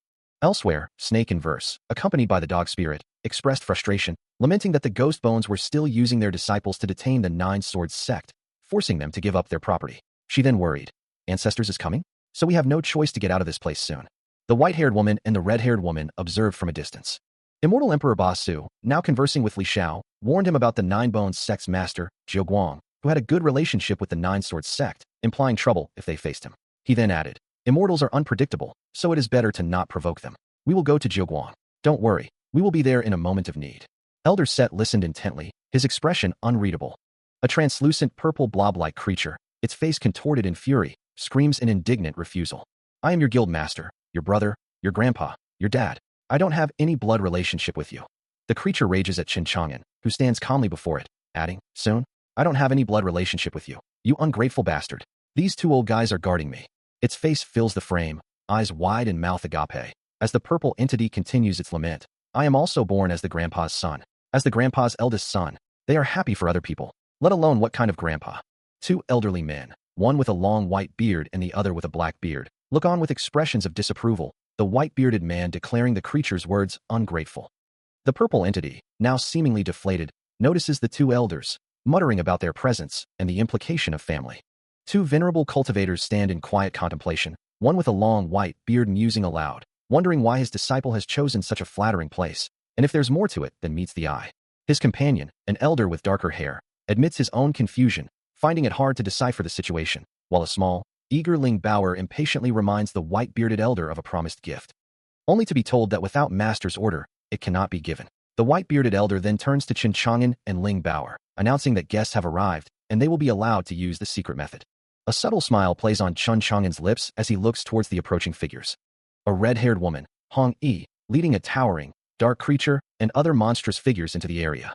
Her minions, including a hulking green-skinned brute, eagerly declare their intent to seize the spiritual treasure. Their voices echoing the same greedy question, "Where is the spiritual treasure?" Hong Yi then addresses the white-bearded elder, confirming that this is indeed the location of the spiritual treasure. The white-bearded elder, with a knowing smile, instructs his forces to take all the spiritual herbs and magic tools, while his darker-haired companion remarks that this is the first time he has seen Elder Tianfeng's possessions. Ling Bauer confidently assures her father that he has nothing to fear, proclaiming that her master is amazing and these monsters cannot harm him, especially since the immortal treasure is now in her hands, a gift from him. Chen Chang'an, however, is stunned by her revelation, his mind reeling at the thought of the immortal treasure being so casually held, while Elder Set frantically urges Li Xiao to conceal it, fearing the attention of the Demon Kings. Indeed, the word of the treasury has already spread, and the red-haired woman, Hong Yi, leads a monstrous horde forward, her voice ringing out with the command to kill and seize the immortal treasure. Among the advancing ranks, a hulking blue demon leers, promising to make her feel good, while a smaller, green-skinned demon cackles about eating the soon-to-be-born girl. Observing the approaching threat, Chen Chang'an calmly instructs his companions to look closely. He pauses, a thoughtful expression crossing his face, as if contemplating the true nature of the situation. Suddenly, Ling Bauer's form begins to glow with a vibrant, golden aura, her sword held ready as she prepares to face the encroaching enemies. The sight of her sudden power-up leaves Li Xiao speechless, while Elder Set recoils in disgust, declaring he feels sick at the display. Meanwhile, Grandpa wonders aloud if Chen Chang'an's plan is truly sound, as the pink-haired daughter expresses her confusion, questioning if her master could truly be a bad person. As the tension mounts, a large, horned demon gazes down at a green-haired woman, who blushes, murmuring her admiration for her master. Meanwhile, Chen Chang'an observes a shimmering purple spirit, a faint spirit escaping his lips. While a horde of menacing demonic figures watches on, their eyes glowing with dark intent. A system message flashes before Chen Chang'an, causing him to react with a casual dude. BAS Manhwa. As the assembled group, including Li Xiao, Elder Set, the red-haired woman, Ling Bauer, and the beast-like demon, observes him, one of them exclaiming that a great immortal has a generous heart, while another challenges him, asking if he is tired of living. Li Xiao, utterly shocked, questions if he could truly be an immortal, A narration box explaining that immortal beings must adhere to the laws of heaven and earth, and that any deviation could lead to severe consequences, appears beside him. Elder Set, equally astonished, wonders if he has found an immortal Slayer Bacter and contemplates worshipping him to be accepted as a disciple. Chen Chang'an, however, is lost in his own thoughts, musing that it's not worth being a cool manga character if it's not cool, and that he can't just let them scream the whole time, or he might become a villain in the cultivation context. Suddenly, a system message announces congratulations to the host for upgrading the Invincible domain to level 2, rewarding him with 1,000 points and releasing the new skills, True Domain of Invincible, as a powerful Pa, echoes, and Chen Chang'an glows with newfound power. A strange, alluring scent fills the air, causing Chen Chang'an to question its origin, while Li Xiao, Elder Set, Snake and Verse, and Ling Baoer watch him intently. From a distance, the red-haired woman and the dog spirit also perceive the potent fragrance, their instincts overriding all else as they express a primal desire to consume whatever is emitting such an enticing aroma. Meanwhile, Chen Chang'an feels a profound shift within himself, his eternal body's seal inexplicably vanishing, leaving him bewildered by the sudden change. The scent intensifies, overwhelming the observers, who are now consumed by an uncontrollable hunger, their eyes wide with a desperate plea to give me, and I want it. A blinding flash of light erupts from Chen Chang'an, signaling a dramatic shift in his power as he cries out in surprise. The onlookers are struck silent by the sheer magnitude of the energy, their faces etched with awe and disbelief as a golden aura envelopes the area. Lying down, Chen Chang'an receives a system notification, confirming that upgrading his physique requires him to break the seal on his eternal body, leaving him to ponder his next move. The system further clarifies that the true function of his Invincible domain is to protect him from the immortal Slayer Bacter, emphasizing the importance of this unique defense. As Chen Chang'an glows with renewed power, the system confirms his physique has been upgraded, and his immortal path is now clearly defined, guiding him forward. He stares at the system notification, a wave of frustration washing over him. The new skill is related to his Traverser character, but it feels like a cruel joke, a skill with negative effects, too much of a light bulb for his liking. A new message flashes, informing him that the current system version is too low for gift packages, prompting him to consider an upgrade.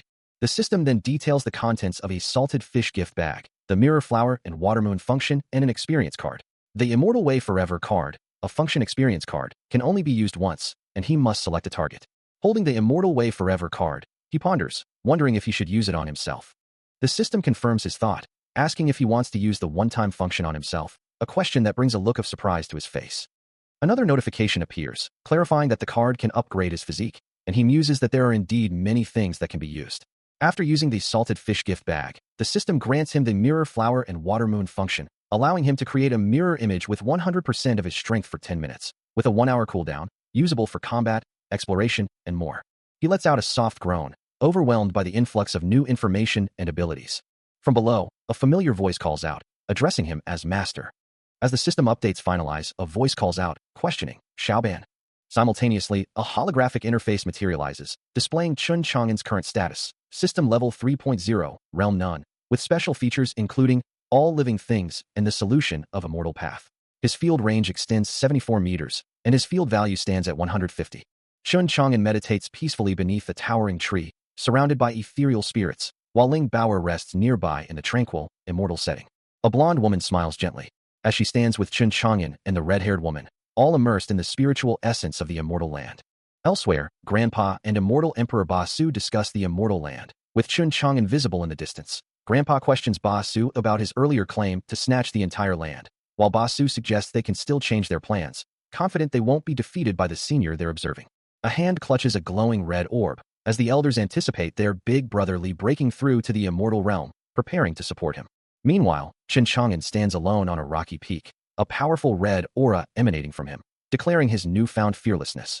Grandpa and Immortal Emperor Ba Su react with utter shock, questioning how such power is possible. A dark-haired man observes, noting that the elder has cultivated for thousands of years and never witnessed such a phenomenon, concluding that Chen Chang'an must be a peerless expert who has been hiding his true strength all this time. A blonde woman calls out to him, her voice filled with urgency, as he lets out a soft sound of acknowledgement, prompting Ling Baoer to question the sudden address. Meanwhile, observing from a distance, the dark-haired man declares his ambition to break through to the immortal realm, but Grandpa calmly instructs him not to interfere with Chen Chang'an, despite the man's protest. Clinging to his arm, the blonde woman promises to face any immortal who comes after him, declaring her willingness to serve immortals herself rather than let him go, as Ling Baoer watches with a concerned expression. Grandpa reassures the dark-haired man, explaining that Chen Chang'an is not one to shirk responsibility, which prompts a playful protest from the man. Suddenly, The blonde woman feels an overwhelming faintness wash over her. Ling Bao exclaims in shock as the woman collapses into Chun Chang'an's arms. Her surprise deepens as she realizes the blonde woman, now identified as Yuan Yuan, has inexplicably shrunk to a tiny, chibi-like form. The red-haired woman, Hong Yi, now holds the miniature Yuan Yuan, questioning what transpired, while Chun Chang'an simply observes the bizarre transformation with a thoughtful expression. Hong Yi watches Chun Chang'an with a knowing gaze, observing that Xiaoban is now stepping onto the demon path. He expresses his doubts, wondering how a mere mortal without a cultivation base could possibly teach a demon, while Hong Yi acknowledges the immense difficulty of such cultivation. She explains that cultivating it requires significant effort and talent, a feat few even within the demon beast clan can achieve. Meanwhile, the tiny Yuan Yuan, now in her chibi form, feels a wave of exhaustion, suggesting it's time to rest. She extends an invitation to anyone feeling weary, urging them to join her and rest. A look of deep contemplation crosses Chun Chang'an's face as he processes the weight of Hong Yi's words. Hong Yi then challenges him directly, asking why the Demon King would pass on her exercises to Xiaoban, a question that hangs heavy in the air. She clarifies her reasoning, stating that as his most trusted subordinate, it is only right for her to teach Xiaoban the exercises. The chibi Yuan Yuan, still feeling tired, then poses a curious question, wondering if this entire situation is some kind of test. Hong Yi, still holding Chun Chang'an's hand, reminds him that at this moment, he is merely a good-for-nothing young master, and she, with her qualifications and the identity of his master, cannot disagree. She continues, her expression softening slightly, that his happiness and her own are entirely up to him. A distant voice echoes, urging someone to return soon with good news. Meanwhile, in a lush forest, Yuan Yuan, in her small form, asks Chun Chang'an if he is still there, to which he responds with a simple moo. She confirms her presence, perched on his shoulder, then asks if he's still there, before declaring that she's going to annoy him. Elsewhere, Ling Bao and Dog Spirit, also in their smaller forms, react with surprise, exclaiming in unison. After a few days pass, a snake hisses menacingly. The large serpent, snake in verse, coils around a tree, its scales shimmering as it continues to hiss.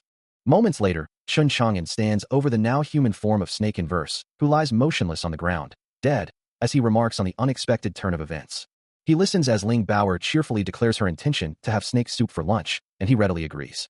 Later, Chun Chang'an reviews the details of his infinite clones system, noting their full strength, 8-hour duration, and significant spiritual value consumption, along with a 24-hour cooldown. He and Ling Bao observe that upon a clone's demise, it disperses into spiritual energy, leaving only its memory without affecting the main body. However, the situation takes an unexpected turn as both find themselves bound, Ling Bao lamenting that she's been tied up and can't continue her experiments. He expresses his frustration over having nothing left and no food, while Ling Bao suddenly exclaims, sensing a demonic presence. His expression shifts to one of concern, wondering if they are facing yet another monster. A figure stands calmly amidst the clouds and traditional architecture, a question hanging in the air. Suddenly, a gasp escapes Ling Bao, her eyes wide with surprise, as she and Snake in verse stare in disbelief, Ling Bao exclaiming that the master has arrived. The focus shifts downward, highlighting the elegant flow of their robes. Before Ling Bao continues, wondering aloud about the source of such beauty, while Snake in verse declares that no matter what, such beauty, with legs so white, belongs to her. Stepping forward with an air of quiet confidence, Chun Chang'an introduces himself to the two fawning women. Ling Bao greets him respectfully, while Snake in verse immediately offers to prepare his bathwater, wash his hair, and massage his shoulders. A flicker of deep annoyance crosses Chun Chang'an's face, his expression tightening with barely contained frustration.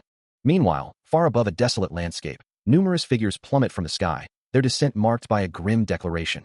It's over. It is truly over, he thinks, reflecting on the unfairness of the heavenly Tao, but now, a new reality has begun. These are the traversers who dared to ignore the rules, their bodies plummeting from the sky. From a distance, a figure in dark, ornate armor observes the descent, wondering who among them could be so powerful. His eyes glowing with fierce intensity, Immortal Emperor Ba Su commands them to speak. Among the defeated figures lying on the ground, Grandpa looks up in distress. The dark-haired man, standing over the elder, declares his intent to directly search their souls, ignoring Grandpa's plea to wait.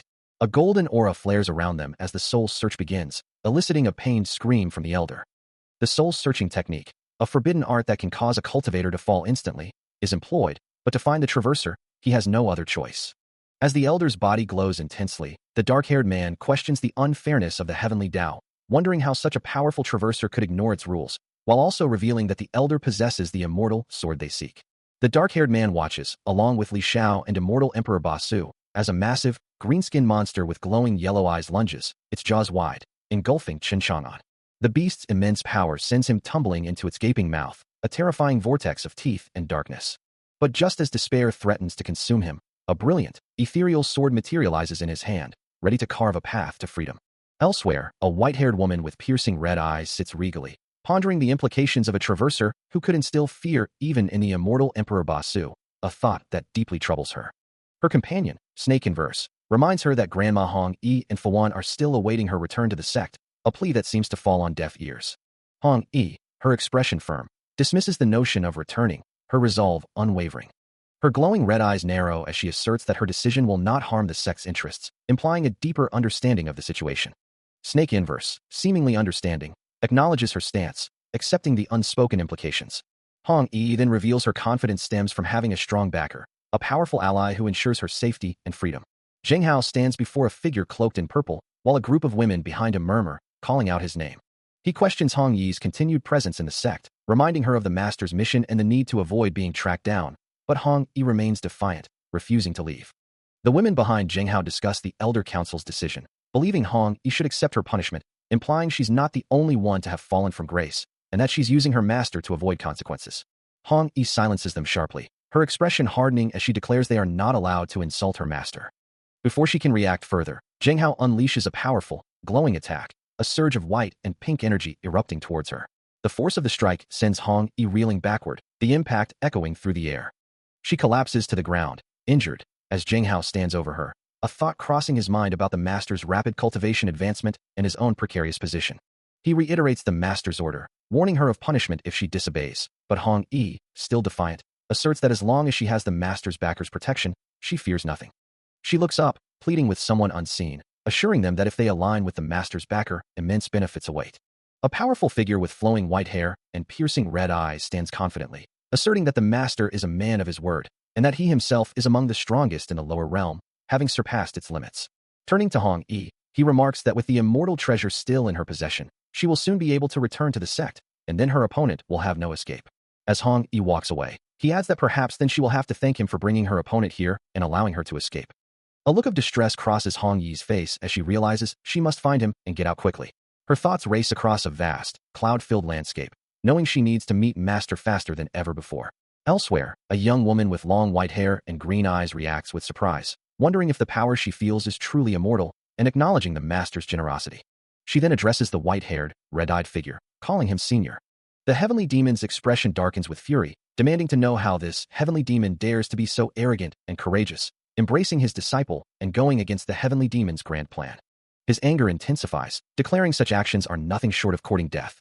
The disciple, still glowing with the master's power, reflects on the gifts she has received, a new life, safety, and everything else from him. Meanwhile, the heavenly demon, his back to her, continues his furious monologue, directing his words at the master, who he believes has interfered with his plans, even putting in effort to do so. He warns that there will be consequences for anyone who dares to cross him, his hand glowing ominously as he speaks. The disciple simply acknowledges his words, a soft yes, escaping her lips as she looks down. Turning to face her, the heavenly demon questions the true strength of the immortal power she now wields, his tone laced with skepticism. He then muses aloud that since these descended beings have arrived, he is rather looking forward to seeing how they conduct themselves. Elsewhere, a man with dark hair and piercing blue eyes wears a confident smirk, his gaze sharp and knowing. A system notification chimes, revealing his name as Chun Chang'an, with his system level at 3/3 and a field range of 123 meters, an increase of 49 meters. A swirling vortex of energy rips through the sky, crackling with vibrant blue lightning. As jagged, crystalline formations pierce the atmosphere, each strike of lightning illuminating their sharp edges. Below, colossal, green-skinned figures loom, their massive hands clutching smaller, red-hued beings amidst the chaos.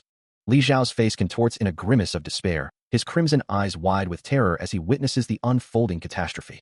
Zheng Hao, surrounded by the red-haired woman, Ling Baoer, and the new disciple, declares, "It has been confirmed. This is the heavenly tribulation. Not one, but 12 immortal emperors have descended. What is the meaning of this? Is the immortal realm truly going to be destroyed?" The dark, crystalline structure continues to grow, a voice echoing. What is the immortal Emperor Basu doing? He has been cultivating for tens of thousands of years.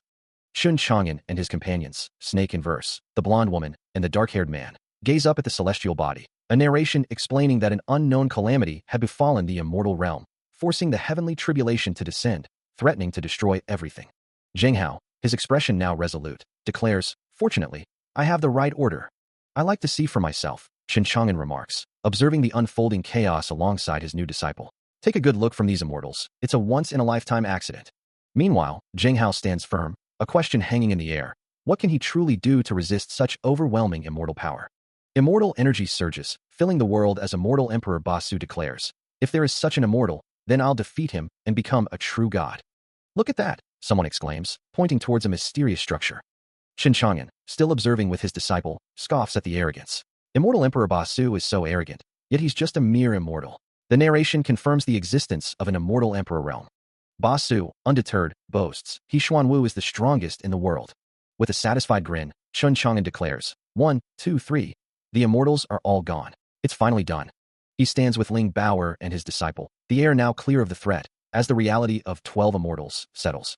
In the aftermath, a subordinate of Basu nervously asks, Master, what should we do now? As a brilliant light emanates from his hand, Chen Chang'an reassures the young girl beside him, asking why she would still be afraid with him present. A moment later, a deafening crack echoes through the air, as the ground beneath them shatters from the sheer force of his unleashed power.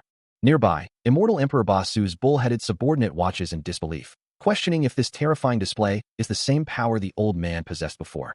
Ling Baoer, her eyes wide with shock, can only stammer out a name in her astonishment. The aftermath reveals a figure lying defeated and bloodied on the ground, a stark testament to the overwhelming power just unleashed. Elsewhere, Zheng Hao, his expression filled with fury, issues a challenge, declaring that anyone wishing to save the sword must come to the evil dragon cavern of the implicated heavenly demon.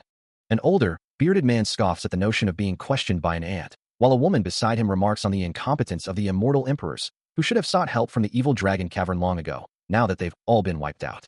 The heavenly demon, his red eyes blazing, dismisses their chatter as nonsense and barks in order to kill the woman and immediately retrieve the heavenly sword. With a burst of golden energy, he lunges forward, a formidable force intent on his target. The heavenly demon's devastating attack, a surge of dark purple energy, collided with an unexpected barrier, as Chen Chang'an met it head-on with a brilliant flash of yellow and blue light. Nearby, the dark-haired man and a blonde observer watched in stunned silence, one of them exclaiming in disbelief at the sheer audacity of the counter. As the clash reverberated, Ling Baoer stood resolute, a glowing sword clutched in her hands, a voice identifying it as the immortal emperor's heavenly sword. Engulfed in a furious purple aura, the heavenly demon's eyes burned red, demanding to know how anyone dared wield a sword from an immortality-cultivating system. But before he could react further, Chen Chang'an launched a blinding red energy slash, too swift for the demon to block. The attack connected with brutal force, sending the heavenly demon reeling. Engulfed in his own purple energy, he was thrown backward, a clear sign of his defeat. With the battle decided, Chen Chang'an turned calmly to his apprentice, asking if she was now able to move. Immortal Emperor Basu, witnessing the swift victory, expressed his astonishment, commenting that the old ghost had been defeated and couldn't even crush a lower-tier opponent. Even after his decisive defeat, the heavenly demon still struggles to comprehend the extent of his opponent's power, scoffing that he had only used a fraction of his own strength. Meanwhile, observing the aftermath, Li Xiao acknowledges the protagonist's unimaginable strength, yet remains convinced there must be a weakness to exploit. The heavenly demon, however, is consumed by disbelief, his mind reeling from the impossible reality that his formidable heavenly demon body was overcome in a single move. As the dust settles, Chen Chang'an gently reassures a tearful Ling Baoer, telling his apprentice not to cry and to cast aside her fear. Yet, beneath his calm exterior, a fierce, crimson rage ignites within his eyes, a silent fury burning brightly. He continues to hold her close, his words a soothing balm against her distress. Then, his hand reaches out, grasping the hilt of the heavenly sword as it glows with potent energy. With a sudden burst of speed, he moves like a phantom, a streak of blue energy leaving a booming trail in his wake. The heavenly demon, surrounded by a fiery aura, reacts with a mix of feigned fear and genuine surprise, demanding to know who gave Liang Jingyu the courage to challenge him. As Chen Chang'an's frustrated words echo, a woman with long, pink hair listens intently, her expression a mix of concern and contemplation. Her eyes glowing with a fierce red light, she resolves that to avoid further complications, she must first retrieve the immortal sword. A single, firm command escapes her lips. A minute later, the scene shifts to the massive immortal sword, now motionless, plunged into the earth as two distant figures stand nearby, observed by a lone crow. Hong Yi, still observing, questions the sword's stillness, wondering why it hasn't responded to the unfolding events. She explains that the sword was tempered by countless beings, and as long as Hong Yi himself lives, he can control it, making its current unresponsiveness baffling. Considering the distance, she wonders if it's simply too far for the sword to react, and instructs to close the gap. With renewed determination, she decides to handle the situation personally. As the flying objects continue their trajectory, she reiterates her command to approach. Still observing the powerful artifact, Hong-yi notes that the immortal sword remains unmoving, its energy not overflowing as she might expect. Meanwhile, Chen Chang'an, looking utterly bewildered, hears a voice warning him to retreat if he doesn't wish to be stopped, a shadow falling over his head. Elsewhere, a man with a fierce expression declares his intent to attack, while a purple-haired woman beside him urges caution, sensing something unusual about the person they're observing. Unbeknownst to them, the immortal sword, now crackling with purple lightning, is revealed to be beyond the control of even the heavenly demon, the most powerful entity in the lower world. Surrounded by shadowy figures, the heavenly demon acknowledges the sword's overwhelming power, concluding that a direct attack is impossible and that he can only manage to deal with 10 black souls at a time. A brilliant blue sphere of energy crackles with lightning, a hand reaching down into its depths. As the traverser appears once more, his thoughts already turning to who he might chop next, Chen Chang'an descends through the void, his gaze fixed on the glowing energy below. He muses that finding someone to blame is simple, and he's eager to see who his next target will be. But a sudden realization hits him, his expression shifting to one of shock and confusion. The intense blue lightning flares around him as he declares he no longer feels like chopping and bids farewell to the fool. Annoyed, he curses the situation, wondering why he has to be so angry and what kind of heavenly demon this could be. Before him stands a vast horde of demonic figures, their presence a clear and immediate threat. Reflecting on the unique power of his immortal cultivation methods, Chen Chang'an prepares to unleash an attack. Before him, a shadowy, fiery demonic figure manifests. And Chen Chang'an, with a confident smirk, acknowledges its presence, uttering a dismissive, "Oh, not bad, TSK." He then lunges forward, a glowing sword appearing in his hand, declaring his attack with a playful, "Mine is very big, please bear a little." The demon recoils in shock as the attack connects. Engulfed in a burst of fiery energy, its form twisting as it realizes, this person has changed, not a pitiful, weak ghost. The demon's shadowy essence continues to be consumed by the overwhelming power. While elsewhere, Ling Bauer looks on with wide, surprised eyes, her companion observing calmly as she exclaims, "Fortunately, I succeeded and explored, but look at that." Having dispatched the threat, Chen Chang'an gazes out at a breathtaking vista, a beautiful world that seems to stretch endlessly before him.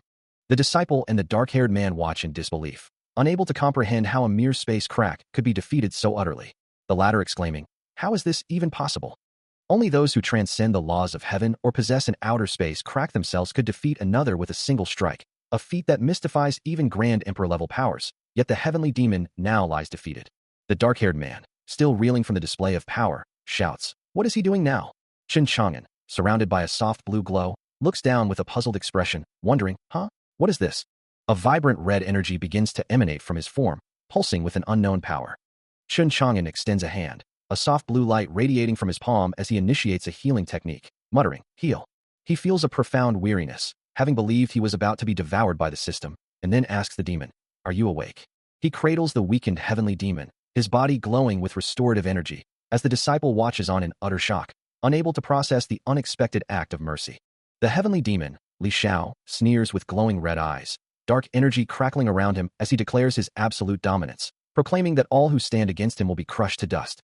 As his dark, swirling power attempts to overwhelm Chen Chang'an, voices from unseen figures urge each other to fight to the death, believing they have no other chance of survival against such a formidable foe. But before the demon's full might can descend, Chen Chang'an retaliates with a blinding golden blade strike, forcing Li Xiao to recoil from the sudden, overwhelming counterattack. With the heavenly demon defeated, the protagonist stands triumphant, golden energy radiating from his form as immortal Emperor Ba Su watches, a single character of awe escaping his lips. His expression remains calm and composed, a stark contrast to the chaos he has just quelled. Immortal Emperor Ba Su, his eyes wide with disbelief, is consumed by a red aura of shock, realizing the sheer magnitude of the power he has just witnessed, proclaiming that it must be the very power of the law itself, and that the battle is truly over. Turning his gaze, Chen Chang'an addresses an unseen pupil, inviting them to observe the aftermath of his display of power. Meanwhile, Immortal Emperor Ba Su places a hand on Ling Bao's head, asking her how the emperor who killed her father and grandpa Hai met his end, a question that visibly shocks the young girl. Ling Bao's mind races, a sound of surprise escaping her, as she grapples with the revelation that the man before her, whom many consider ordinary, is in fact a grand emperor of immense power. With eyes blazing, Chen Chang'an declares his absolute resolve, vowing to send his enemies to whatever hell they call home. A golden aura already beginning to pulse around his arm, emphasizing that this judgment will be delivered by his own hand. Watching the display, Immortal Emperor Ba Su can only utter a single, stunned word, his expression a mix of awe and disbelief.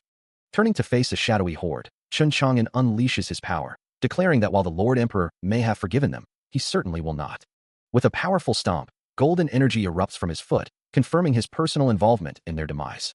His face set in grim determination, he vows to send them to hell for the innocent lives they have taken.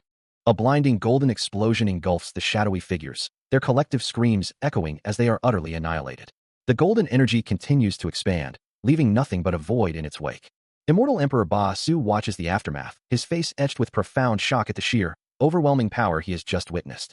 A monstrous, dark-skinned figure and a translucent pink spirit recoil in terror. While elsewhere, the blonde woman and the dark-haired man stare wide-eyed at the unfolding spectacle. The golden energy, unleashed by Chun Chang'an, continues its devastating work, engulfing the shadowy figures in a brilliant, consuming inferno.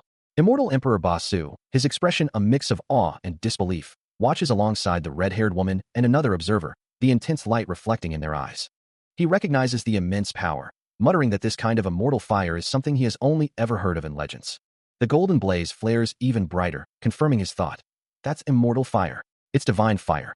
Engulfed in the radiant glow, Immortal Emperor Ba Su stands transfixed by the overwhelming display of power. To turn immortals to dust, such a feat could only be considered a great death.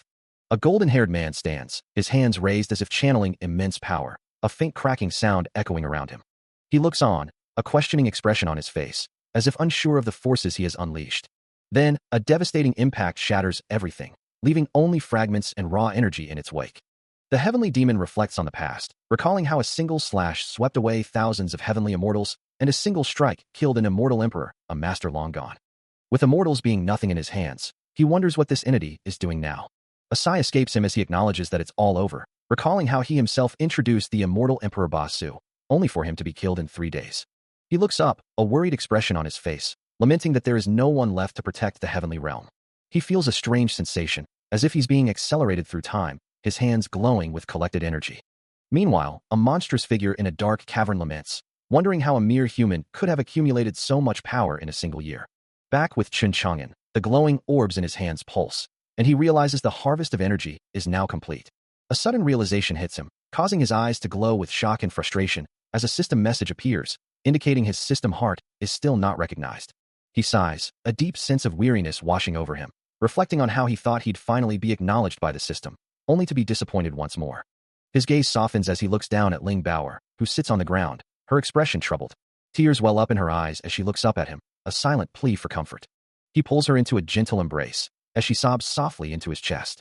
Looking down at her, he thinks to himself that he's hiding something from Bauer, and he's unsure of the consequences.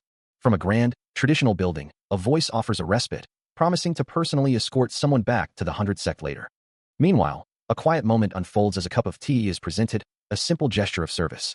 Suddenly, a powerful surge of mysterious energy courses through Chun Chang'an, causing him to realize with a jolt that he is breaking through his cultivation once again. Elsewhere, a new disciple shares grave news with the red-haired woman, detailing how the demon Emperor Ningxu has been defeated, his 100,000 demon soldiers slaughtered, and his head hung at the gate of the 100 sect, a stark warning to all. The red-haired woman then turns to Ling Bauer, her expression somber as she states, "Bauer, I can only blame your father for this." Chun Chang'an's eyes blaze with a fierce red glow, his voice cutting through the air as he commands, "You sit down." A powerful blue aura erupts from him, rumbling with raw energy, a clear display of his formidable power. His eyes still burning with a crimson intensity, the news of the demon Emperor Ningxu's defeat and the slaughter of his army echoes in his mind, the brutal details of the 100 sect's protective actions fueling his inner turmoil. With a stern gaze, he addresses an unseen presence, a hint of challenge in his tone as he remarks, "So, you're brave." Ling Bauer kneels before Chun Chang'an, her voice laced with urgency as she implores him to calm his fury, reminding him that the ancient Fox sect is not to be trifled with. Still holding his arm, she asks if he truly wishes to die, but he dismisses her fears, his gaze distant as he declares his intent to face anyone who dares to harm his daughter. Her face contorted with worry, Ling Bauer reiterates her warning, emphasizing that the ancient Fox sect commands not only immense power, but also a formidable demonic beast. His eyes glowing with an intense blue light, a powerful aura radiating from his clenched fist, Chun Chang'an remains undeterred, his silence speaking volumes about his resolve to face even the most powerful of foes. With his staff now in hand, he strides forward, declaring his intention to march directly to the ancient Fox sect, and threatening death to anyone who dares to impede his path, a sentiment echoed by the new disciple behind him. An unfamiliar fox-like beastfolk watches him go, a question mark hanging in the air above its head, clearly bewildered by his audacious declaration. Without hesitation, Chun Chang'an brings his staff down with crushing force, striking a blonde woman with a resounding impact. Her eyes wide with shock and pain, the woman recoils from the blow as the staff continues its relentless assault. Sent flying by the sheer power of the strike, she screams, her form engulfed in a burst of pink and yellow energy. Chun Chang'an's staff strikes with brutal force, sending Baiyu recoiling, a pained cry escaping her lips as pink energy flares around her. The impact leaves her stunned, her body cracking under the sudden assault. Meanwhile, Chun Chang'an's fury burns, his thoughts consumed by the betrayal. He refuses to be a sacrificial lamb any longer, especially when the ancient fox sect is the true culprit behind his suffering. His resolve hardens, vowing to make them regret ever underestimating him. Standing over a defeated Ling Baoer, who lies amidst a fading pink aura, he is seen as nothing short of a pure devil. A trickle of blood escapes his nose, a sign of the immense power he's unleashing through free meridian unblocking. As he stands over Ling Baoer, Baiyu rushes forward, desperately pleading for him to stop. Her face etched with fear, she offers anything to appease him, begging for mercy. With a decisive step, he places his foot on the staff, a silent declaration of his intent. He stares down, his expression hardening as he recalls the humiliation he endured for Hong Yi's sake. A memory flashes, showing Hong Yi and Baiyu, once close companions, their faces bright with smiles. Back in the present, Chun Chang'an holds a glowing orb, a gift from the immortal Emperor Ba Su, as he reflects on the techniques he received from Hong Yi and Yuan Yuan, acknowledging their help. The memory shifts again, now showing Hong Yi and Baiyu in distress, their hands clasped in anguish. He stands over Ling Baoer, who lies unconscious on the ground, a silent question hanging in the air. What happened to her? His gaze sharpens, his resolve unwavering as he declares, I won't forgive anyone who plots against me in the future. A soft glow emanates from Ling Baoer as she remains still, a voice urging her, you can go. Yuan Yuan kneels beside the unconscious girl, her face etched with worry, muttering, Big sis, wake up. Her concern deepens as she realizes the severity of the situation, promising, it's over, she's broken. Hurry to the sect, I'll find a doctor to help you out. High above, a dense canopy of green leaves rustles gently in the breeze. As Chun Chang'an, finally finding a moment of peace, muses on the benefit of having another helper. A system prompt then materializes before him, congratulating him for slaying an immortal and awarding him 20,000 field value. His eyes widen in disbelief, a confused sound escaping his lips, as the same message repeats, confirming the unexpected bounty. Then, seeing his total field value now displayed as 240,000, a raw, frustrated curse tears from his throat. With a triumphant grin, Chun Chang'an observes his system's display, which now proudly proclaims a field value of 240,000, having reached its maximum for an upgrade. He realizes this advancement will be crucial for expanding his domain, a good recipe for growth. The system confirms its max value has been reached, prompting him to consider the next step. He pauses, then asks the system if he can upgrade to version 4.0 immediately, only to be met with a condition.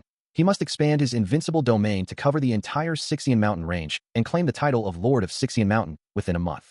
The system clarifies the terms, stating that failure to meet the deadline will result in a repulsion of conditions. He processes the information, realizing the upgrade is tied directly to becoming the Lord of Sixian Mountain, and questions the imposed time limit.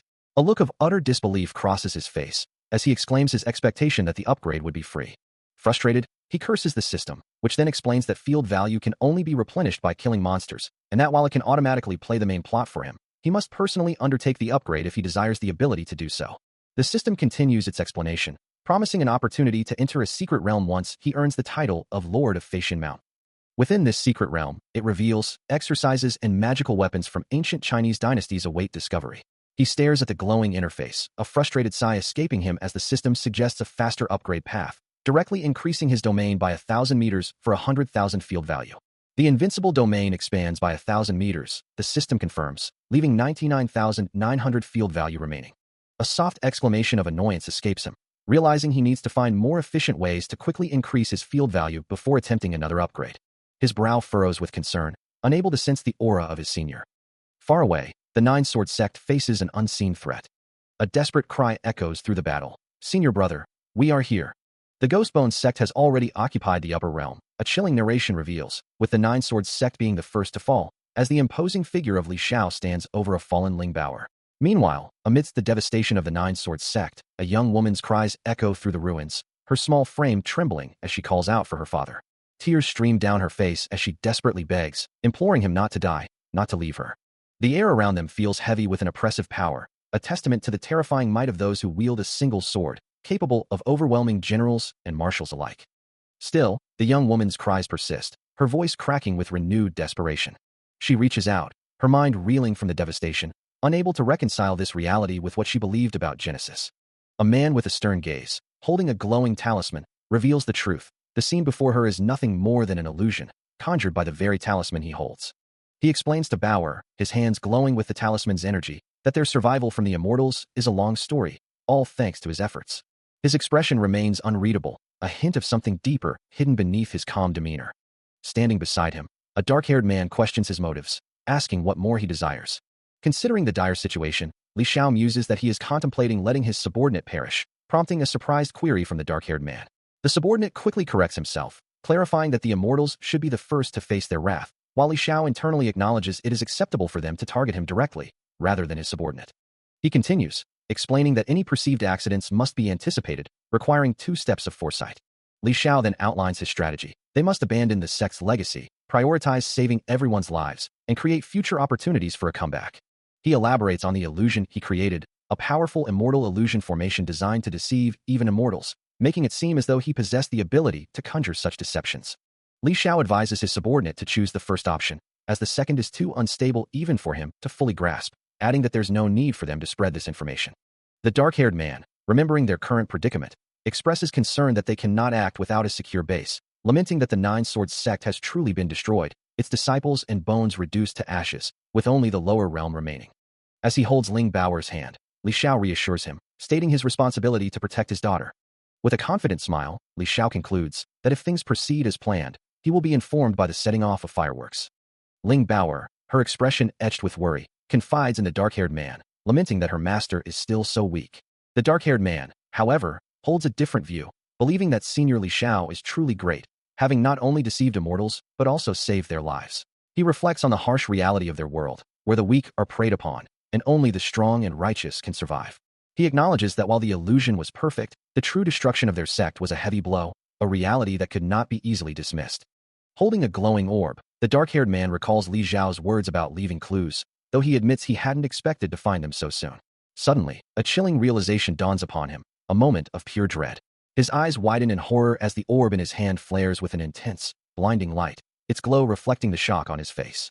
With a look of urgent distress, he remembers a crucial task, realizing he must report to Li Xiao immediately. Meanwhile, a colossal, fiery energy erupts, taking on the form of a monstrous beast, its power radiating across the land. Amidst the chaos, Chen Chang'an appears, a confident smile gracing his lips, confirming that the people of the Nine Swords sect are, in fact, still alive. He has now mastered all the functions of the immortal path, a realization that brings a strategic gleam to his eyes. The path can hide the breath of an immortal and transform it, much like a disguise, but its most crucial aspect is its ability to deceive the heavenly immortals. Holding a glowing, folded talisman, he understands that the immortal path can not only conceal an immortal's presence, but also allow one to truly appear as an immortal. This is the immortal path's deepest secret, and once fully mastered, it will allow him to deceive even the most powerful beings. Yet, a flicker of doubt remains, as he questions if this complete solution of the immortal path is truly enough to fool the heavenly immortals, or if there are still unknowns. Suddenly, a magnificent, multi-tiered palace materializes amidst swirling clouds. As he sits upon a grand throne, a complex magical array glowing around him, declaring his ultimate strategy. If deceiving the heavenly immortals proves impossible, he will simply forge an entirely new immortal path, ensuring his own safety. His thoughts then turn to other functional tests, leading him to a vast hall filled with numerous disciples, gathered under a banner proclaiming the upper realm, Wanju, Holy Heavenly Realm. Finally, he holds a small, red bowl filled with a mysterious liquid, ready for whatever comes next. The red-haired elder questions Chen Chang'an, asking if she alone can truly help with his immortal path. As a close-up of Chen Chang'an's ornate robes gives way to a desolate landscape, a mocking voice echoes, asking if all have been slain by the immortal slayer. The vision intensifies as a figure is overwhelmed by a barrage of glowing attacks, the air crackling with energy as a frustrated voice curses. Back in the grand hall, Chen Chang'an's intricate robes shimmer, reflecting the ambient light. His expression tightens, a flash of anger crossing his features. The red-haired elder, however, dismisses the notion, explaining that Chen Chang'an's immortal path is too perfect, so much so that it's impossible to be real, a fake protected by the heavenly Tao itself. A smirk plays on the elder's lips as he confidently declares the threat is merely an ant, and he will personally eliminate it. He reiterates his belief that Chen Chang'an's path is a fake, despite being surrounded by the laws of heaven, asserting the perfection of his own immortal path, and offering to take care of the ant and a hiding guy. Holding a glass, the elder shares a knowing glance with Chen Chang'an, expressing his relief that his companion didn't kill them, as it would have made things boring, acknowledging Brother Chang'an's true divine power. A soft, ethereal chime echoes as a figure of breathtaking beauty appears, her long blonde hair flowing around her like a divine cascade. With skin like ice and bones like jade, Fairy Yueying's beauty is truly unrivaled in the immortal world, a vision considered a blessing to all who behold her. Her serene expression shifts slightly, her eyes opening with a faint red glow as she declares, "Noisy, I'm here to borrow an immortal tree." A tranquil courtyard unfolds, bathed in soft light, where a vibrant, fruit-laden tree stands as a centerpiece amidst traditional architecture. Inside, Ling Baoer diligently massages Chen Chang'an's shoulders, asking if her strength is sufficient for his comfort. He finds contentment in her service, musing on the simple pleasure of having an apprentice. Yet, his thoughts drift to other matters, wondering why Xiaoba hasn't returned and lamenting that Baoer is too weak to help him fish, recalling her mention of the evil dragon cavern and the idea of bringing him in as a pet fish. Ling Baoer simply acknowledges his words, her focus remaining on her task, genuinely wanting to assist her master with a massage. The serene courtyard reappears, its vibrant tree still laden with fruit, offering a moment of calm before the narrative shifts. In another part of the garden, Bayu confronts the red-haired woman, expressing her regret not only for failing a task ordered by their master, but also for losing the master to her.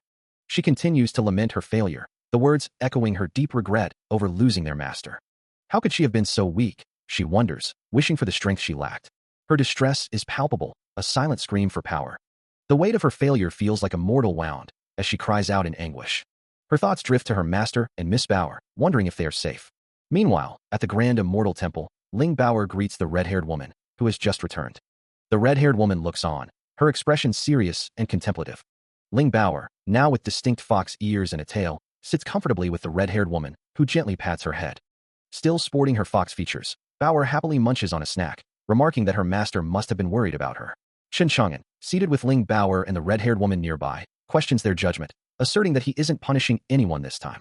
A soft ah escapes the red-haired woman, while Ling Baoer, with a slight blush, asks if he's still thinking about that. He confirms it, lamenting his weak physique and the unfairness of other traversers enjoying life while he feels like a lamb to the slaughter. He continues, questioning why he, a traverser, must suffer such a fate, and wonders if this is the punishment for thinking about his master. A moment of quiet reflection passes as he considers the idea of punishment being gone. His eyes narrow, and his lips press together in determination, as he resolves to figure out what to do to achieve that pleasing physique. As he sits, a system window materializes before him, displaying a daily quest with a countdown. He acknowledges the quest, noting that he can make a clone, but only if he has enough time. A mischievous grin spreads across his face, as he declares he has 1 month left, more than enough time to make the clone. Another system prompt appears, confirming the daily quest for an immortal clone is remaining, with a validity period of 29 days. His eyes glow with a vibrant, determined energy. He considers the system's prompt, finding the heavy perspective of his current situation rather dull, and muses that a lighter approach might be more effective. Convinced he's on the verge of a breakthrough, he believes he's found the true solution path. A moment of quiet contemplation passes, before he questions his own actions, wondering what he's truly doing behind the mountain, then realizes he can leverage the system to create a clone. Again, the conviction settles in that he's on the right track, certain this is the true solution path. He acknowledges the system's utility, believing he can learn the true solution path for an immortal clone from it, though he still doesn't know how to actually create one. Then, with a sudden realization, he exclaims, "Got it! The system is indeed the true solution path for the immortal clone, and he can use it to create one." He decides to try the proper way to create clones, a method from the 21st century, executing a one-wing finger technique with a swift motion. However, the ground beneath him suddenly gives way, shattering with a deafening kaboom as he plummets downward. As the floor gives way, a collective gasp ripples through the onlookers, their eyes wide with shock and concern. Meanwhile, Chen Chang'an, oblivious to the chaos he's caused, beams with satisfaction, proclaiming his gratitude to the system and his newfound true solution path for techniques. His thoughts then turn to Ling Baoer, a fierce determination hardening his expression. He gently chides her, explaining that she cannot rush her training, and promises to teach her a sword technique, urging her to listen carefully to the sword art of. A vision of the technique manifests, a graceful figure demonstrating the sword of Heavenly Emperor and Empress, its forms flowing with ethereal power. Chang'an proudly declares that with this training, Ling Baoer will finally be able to cultivate the formidable sword art. He muses on the necessity of her becoming a peerless swordsman, refusing to let her remain weak. His mind conjures an image of what a peerless swordsman should embody, two powerful female figures standing as ideals of strength and grace. Suddenly, the scene shifts to a grand, ancient structure, where Fairy Yueying stands observing, as a voice reveals that in a world where immortals are emperors, there exists a sword art in the hands of Tongwen. Fairy Yueying, her golden headpiece shimmering, reveals her plan to store her soul within the immortal fruit, promising to place it directly into the hands of her interlocutor. She then asks if he would like to accept, causing the dark-haired man to gulp nervously, admitting his ignorance of the matter, only to receive a clear message that in the lower realm, he will find what he desires, and this is the only information he needs. With a serious expression, Fairy Yueying continues, explaining that the troublesome immortal Saint Wu borrowed her heavenly mirror, and she needs to find someone who is also the owner of the immortal tree. A soft whoosh accompanies her pleased expression as she offers a simple thanks, implicitly acknowledging his acceptance. While the urgency of the situation becomes clear, the old ancestor's time is running out, necessitating a swift journey to the lower realm to retrieve the immortal fruit. For the next few days, Ling Baoer makes significant progress, breaking through the first layer of the field value and earning her host a reward. Soon after, she continues her ascent, shattering the second layer and granting another 100 field value to her host. Meanwhile, a rumbling storm gathers as the host himself breaks through the first layer of the field value, also receiving 100 field value as a reward. A new field prompt then appears in front of his base, urging him to go and take a look. The rumbling intensifies as Ling Baoer continues her rapid progress, breaking through the third layer of the field value and securing another reward. With a distinct click, she shatters the fourth layer of the field realm, earning her host another 100 field value. Observing her incredible talent, the host notes her breakthrough to the fifth layer in just a few days, realizing he can truly rely on her to further increase the field value. As Ling Baoer reaches the sixth layer, he expresses his frustration, demanding more explanation about this function from the system, which then presents him with a new task. He receives a notification of good news, a new task from the system, and a reminder that he must not forget his original intention. As he processes this, Fairy Yueying approaches him, asking if he would like her to take Miss Baoer away. She wonders if he thinks she's too much of a burden, her heart thumping with anxiety. A sudden cough escapes him, and the fairy expresses concern for his well-being. He then turns his attention to a system message, which informs him that the host has received a new task to investigate the field in front of his base. The system also notes that the task is mandatory and cannot be refused. With a confident thumbs up, he declares his readiness to accept the challenge. Meanwhile, the red-haired woman laments her own slow progress, wondering how she can ever catch up to her master, who seems to consume immortal pills like candy. Suddenly, a swift red energy attack bursts forth with a sharp snap, startling her with its unexpected power. Ling Baoer, enveloped in a brilliant white and pink aura, ascends rapidly, her power radiating outwards as the red-haired woman and Baiyu watch in awe. As the immense power of Ling Baoer's ascension ripples through the air, Baiyu turns to Qin Chang'an, her expression concerned, asking if he is all right. Meanwhile, the red-haired woman and the dark-haired man observe the phenomenon, with the man questioning the nature of the bright white light emanating from the ascension, as reports about strange laughter have already reached them. Ling Baoer, surrounded by a powerful, swirling aura, declares her intention to travel to Yunzhou herself. The red-haired woman, looking down at the ascending girl, insists on accompanying her, promising to stay in the temple and take good care of her body. With a powerful surge, Ling Baoer continues her rapid ascent, enveloped in a vibrant, orange-yellow energy. She streaks across the sky, leaving a brilliant trail of light in her wake. Far below, the lanterns of a grand, traditional building flicker, casting soft light into the approaching twilight. The sounds of the night settle around the quiet temple, its red lanterns glowing warmly. Inside, a figure asks the master what is wrong, as the master, who had been in a state of euphoria from consuming immortal pills for days, suddenly erupts in anger. A grotesque, red-skinned figure, with wild green hair and eyes glowing with an eerie green light, hunches in a dark cavern, its body racked with a manic energy. It cackles, declaring its new immortal status and the culmination of millennia of waiting. With a violent clatter, the transformed entity bursts from the crumbling ruins of its prison, launching itself into the sky, leaving a trail of purple and yellow energy as it hurtles towards the distant peaks, confirming its destination as the heavenly Dragon Mountains. A series of powerful explosions erupt across the landscape below, green and red energy tearing through the earth. The destructive force intensifies, a massive blast of yellow and red energy engulfing the area as the figure screams its murderous intent, vowing to kill Qin Chang'an. From a high balcony, the dark-haired man and Fairy Yueying discuss the recent events, wondering if the one who defeated Li Ling was truly the master's disciple. With Fairy Yueying confirming that the young master's strength was indeed unfathomable. Meanwhile, Ling Baoer, the red-haired woman, and another orange-haired woman look on with concern. As Ling Baoer wonders aloud if the master's body is truly what they are seeing, hoping that whatever she does, he won't find out. Turning to Qin Chang'an, she then shares a bold idea with him. Far away, the towering, jagged peaks of Ghost Island rise from the landscape. Qin Chang'an, looking weary, reflects on how his power had slowly, then quickly, almost vanished again, estimating that he must be several kilometers away from Feishan Mountain. As he walks through the forest, he laments his situation, unsure of what's happening or where the master is, feeling exhausted and frustrated that he can't even leave footprints. Meanwhile, Ling Baoer, her hair now glowing purple, focuses intently, determined to find the master and a way to return. With her hair now a vibrant purple, Ling Bao looks down at the small figure before her, who, in turn, gazes up, questioning if she's a cat demon, while she playfully threatens punishment. Standing tall, she declares that good deeds are rewarded and evil punished, asserting that his time for naughtiness is over, to which he retorts about her being both horrible and great, lamenting his own kind-hearted nature. Her expression hardens, demanding to know why he's still standing there talking without a care. From his hiding spot in the foliage, Qin Chang'an expresses his shock, wondering aloud if cultivators have become so heavy in taste. Ling Bao, now fully enraged, leaps into the air, shouting for them to eat her fist. She descends upon a group of cultivators, her glowing fists impacting with immense force, easily overwhelming those of even the Golden Core realm. Meanwhile, Qin Chang'an, a bandage now on his cheek, calmly holds a small plant, deciding that since the cat girl is outnumbered, he'll use the opportunity to retreat and grow stronger. With a glance back at the ongoing chaos, he turns and walks away. Ling Bao continues her relentless assault, her powerful blows sending another cultivator reeling. As the battle rages, Ling Bao unleashes a torrent of green energy, sending the white-robed cultivators reeling from her overwhelming power. Meanwhile, Qin Chang'an observes the chaos from a distance, a thoughtful expression on his face as he considers the implications of the unfolding events. He reflects on his own situation, lamenting that while others might enjoy their journey, he feels like a lamb to the slaughter due to his current physique. The purple-haired girl continues her assault, her raw pressure forcing back even more cultivators, leaving them stunned and helpless. Later, Chang'an finds Ling Bao, now reverted to her smaller, pink-haired form, clinging to him and sobbing, her powerful transformation seemingly having taken its toll.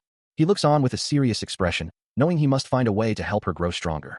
Ling Bao, still tearful, expresses her distress, wishing she could be like the other girls and not have to fight. Chang'an appears confused by her words, wondering if she's giving up or if there's a deeper meaning to her despair. Meanwhile, the hooded cultivators discuss the situation, concerned about the young master's current predicament and the presence of top-tier cultivators. Having just rescued the small, pink-haired Ling Bao, who now sported cat-like ears and tail, Qin Chang'an found himself facing a new challenge as she declared, "Enough! Get out of my way." Her small voice, punctuated by a soft meow, continued, "We will definitely be back." Holding the tiny creature, Qin Chang'an responded, "I'm glad I was able to save you from those scumbags. From now on, you're my cat, Meow." Ling Bao, now referred to as Meow, affirmed, "Senior, Meow was rescued by you. From now on, Meow is your cat till her death, Meow."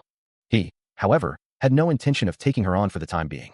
Undeterred, she insisted, "If you don't want to, then I can be your cat, Meow." He looked at her, bewildered, asking, "Are you crazy? Do you know what you're saying? Do you even know what a pet is?"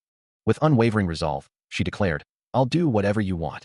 He quickly dismissed her words, "Don't say that." She pressed on, her small form looking up at him. "How is it? You have to take me first." He hesitated, "Senior, He finally clarified his stance. "It's not about whether I want to or not. It's about whether you're willing to be my pet, Meow." As he began to walk away, Ling Bao, still in her cat form, followed, asking, "Am I leaving you behind and ending the contract?" Meow. A bald monk with a symbol etched onto his forehead smirks, his eyes glinting with predatory satisfaction as he declares, "Miss Meow, the poor monk has finally found you." His hand, adorned with prayer beads, reaches out, seemingly to grasp his elusive target. Soaring through the vast expanse of the Ghost State sect, a figure introduces himself as Qin Chang'an, his name echoing across the serene landscape. Meanwhile, two observers question his presence, wondering aloud why he appears so weak, noting it has been a long time since they encountered such a frail individual. One of them, a pink-haired girl, boasts of her own golden core cultivation, emphasizing her superior strength despite his long tenure in this world. Suddenly, a sharp, red burst of energy erupts, accompanied by a distinct PFFT sound. Qin Chang'an reacts with a startled gasp, his expression one of utter shock and confusion. The pink-haired girl warns him not to look at her daughter in such a way, then questions if he is a cultivator or a demon, given his apparent cannibalistic tendencies. She then reveals that he was injured by demonic beasts that had infiltrated the young master's room. Despite his injuries, Qin Chang'an's eyes glow with an ethereal light as he enters the immortal Golden Core realm, a testament to his profound power. He makes a hasty exit, carrying Ling Bao, declaring his farewell as the cultivation in the ghost state proves to be unexpectedly harsh. However, Ling Bao challenges him, asking how he can be her master if he can't even defeat a single demon beast, to which he calmly replies that he is merely hiding his true strength. He then clarifies that he hasn't officially made her his disciple yet, so he can't be her master, and questions her motives for sending him on a path of death to Yunzhou. Ling Bao, looking distraught, pleads with him not to abandon her, fearing she'll be bullied to death if left alone, unable to even defeat a single demon beast. Considering her offer to take care of his needs, he reluctantly agrees to bring her along, and she eagerly confirms her commitment to his well-being. He then teases her about her fiancé catching up, musing that in his experience, women are often trouble. Ling Bauer explains that according to sect rules, she'd be forced to marry the young master if she couldn't find a fiancé, but now, with him as her master, she no longer needs one. He dismisses her words as kidding hair, but she insists she is not joking. Suddenly, a deep rumbling echoes through the air. Still radiating with the vibrant purple energy of his immortal golden core, he stands poised, his disciple by his side. The source of the recent tremors becomes clear as he grips a bald monk by the head, the surrounding figures recoiling in shock and fear. This is one Xian, a mysterious monk. His young disciple questions the situation, wondering how these monks could possibly know their master, while a deeper truth reveals that these are the temple guardians, responsible for maintaining order in the region.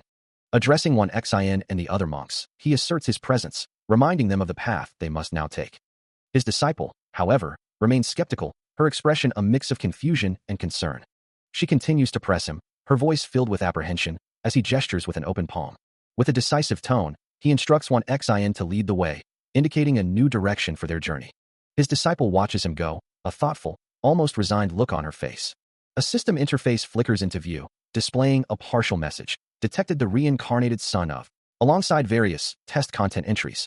Another screen appears, detailing title, genre, tags, and alias Manhwa, with a speculative note about someone named Jan, before the system prompts a wait command. Meanwhile, Ling Bauer clings to Chen Chang'an's arm, protesting loudly that she refuses to go, while he simply sighs, seemingly resigned to her antics. A crowd gathers around them, their voices rising in a chorus of derision, calling him arrogant and demanding a stretcher for his perceived weakness.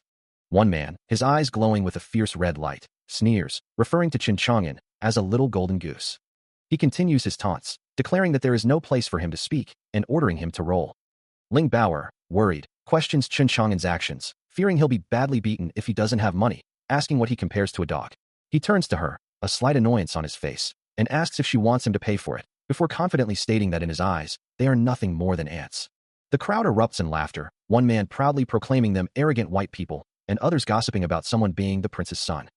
A bald monk, one Xian, points accusingly, his voice sharp with warning, arrogant. You want to be so much more than you bargained for. With a decisive command, he orders, kill him. Immediately, a monstrous, glowing entity of pure energy surges forward, its vibrant tendrils lashing out to engulf Chen Chang'an, who stands unfazed amidst the chaotic assault. The attack dissipates around him, leaving him untouched, a faint blue aura shimmering as he remains perfectly still, the threat utterly neutralized. A system notification flashes, confirming the outcome. The host killed a cultivator of peak QI Massage Soul Realm and obtained 2,000 gold coins. One Xian and the surrounding cultivators stare in utter disbelief, their faces contorted in shock at the impossible feat. Chen Chang'an merely looks down, a thought of utter disdain crossing his mind, while Ling Bauer watches him, her expression etched with worry. Wan Xian, regaining his composure, attempts to de-escalate the situation. Calm down. No matter how strong you are still a virtuous person. I will make sure that this place and everything in it is dealt with by the sect. Chen Chang'an observes a swirling vortex, a hint of curiosity in his expression. The vortex is revealed to be an immortal artifact, a bowl capable of summoning a Buddha's real body, a powerful entity from the upper realm. He turns his attention to Wan Xian, who holds the artifact, wondering aloud about its true capabilities. Suddenly, the bowl unleashes its power, manifesting the real body of a Buddha, a colossal, enraged face emerging from the swirling energy. The immense, glowing form of the Buddha's body fully materializes, letting out a deafening roar that shakes the very air. Wan Xian, his hands crackling with dark energy, glares at Chen Chang'an, his previous attempts at mediation forgotten as he screams his desire for the young man's demise. With a furious cry of Buddha Palm, Wan Xian commands the colossal entity to strike, but before the attack can land, Chen Chang'an begins to channel his own power, a golden glow emanating from his hand. From his palm, a magnificent golden dragon-like entity bursts forth, coiling and surging with immense spiritual energy. The golden dragon lets out a piercing screech, its power clashing violently with the summoned Buddha, signaling a devastating counterattack. A torrent of orange and red flames erupts, consuming everything in its path. As Wan Xian, now fully engulfed in the raging inferno, declares his intent to destroy the world and all its inhabitants. But his destructive ambition is met with an even greater force, as Chen Chang'an's golden dragon manifests above the burning structure, its terrifying power causing onlookers to question if a true dragon has indeed entered their world. The golden entity, radiating immense energy, fully forms, its presence dominating the entire landscape. Overwhelmed by the dragon's might, Wan Xian screams in agony and despair, realizing his efforts have once again been futile. A deafening boom echoes across the area, marking the explosive climax of their clash. As the dust settles over the now-destroyed landscape, the golden dragon stands triumphant, its power so absolute that even the most skilled cultivators are mere ants before it, confirming Qin Chang'an's true nature as a dragon. Having just received an additional reward of an ancient red dragon for eliminating the reincarnated sun, Qin Chang'an turns his attention to the holographic system interface, eager to review his accumulated gains. He observes the displayed value, realizing his earnings far exceed his initial expectations, especially considering the ancient dragon he'd been crouching on. A wave of excitement washes over him as he discovers yet another ancient dragon, though his enthusiasm wanes slightly upon learning it's merely the soul, not the main body, limiting his reward to a treasure chest.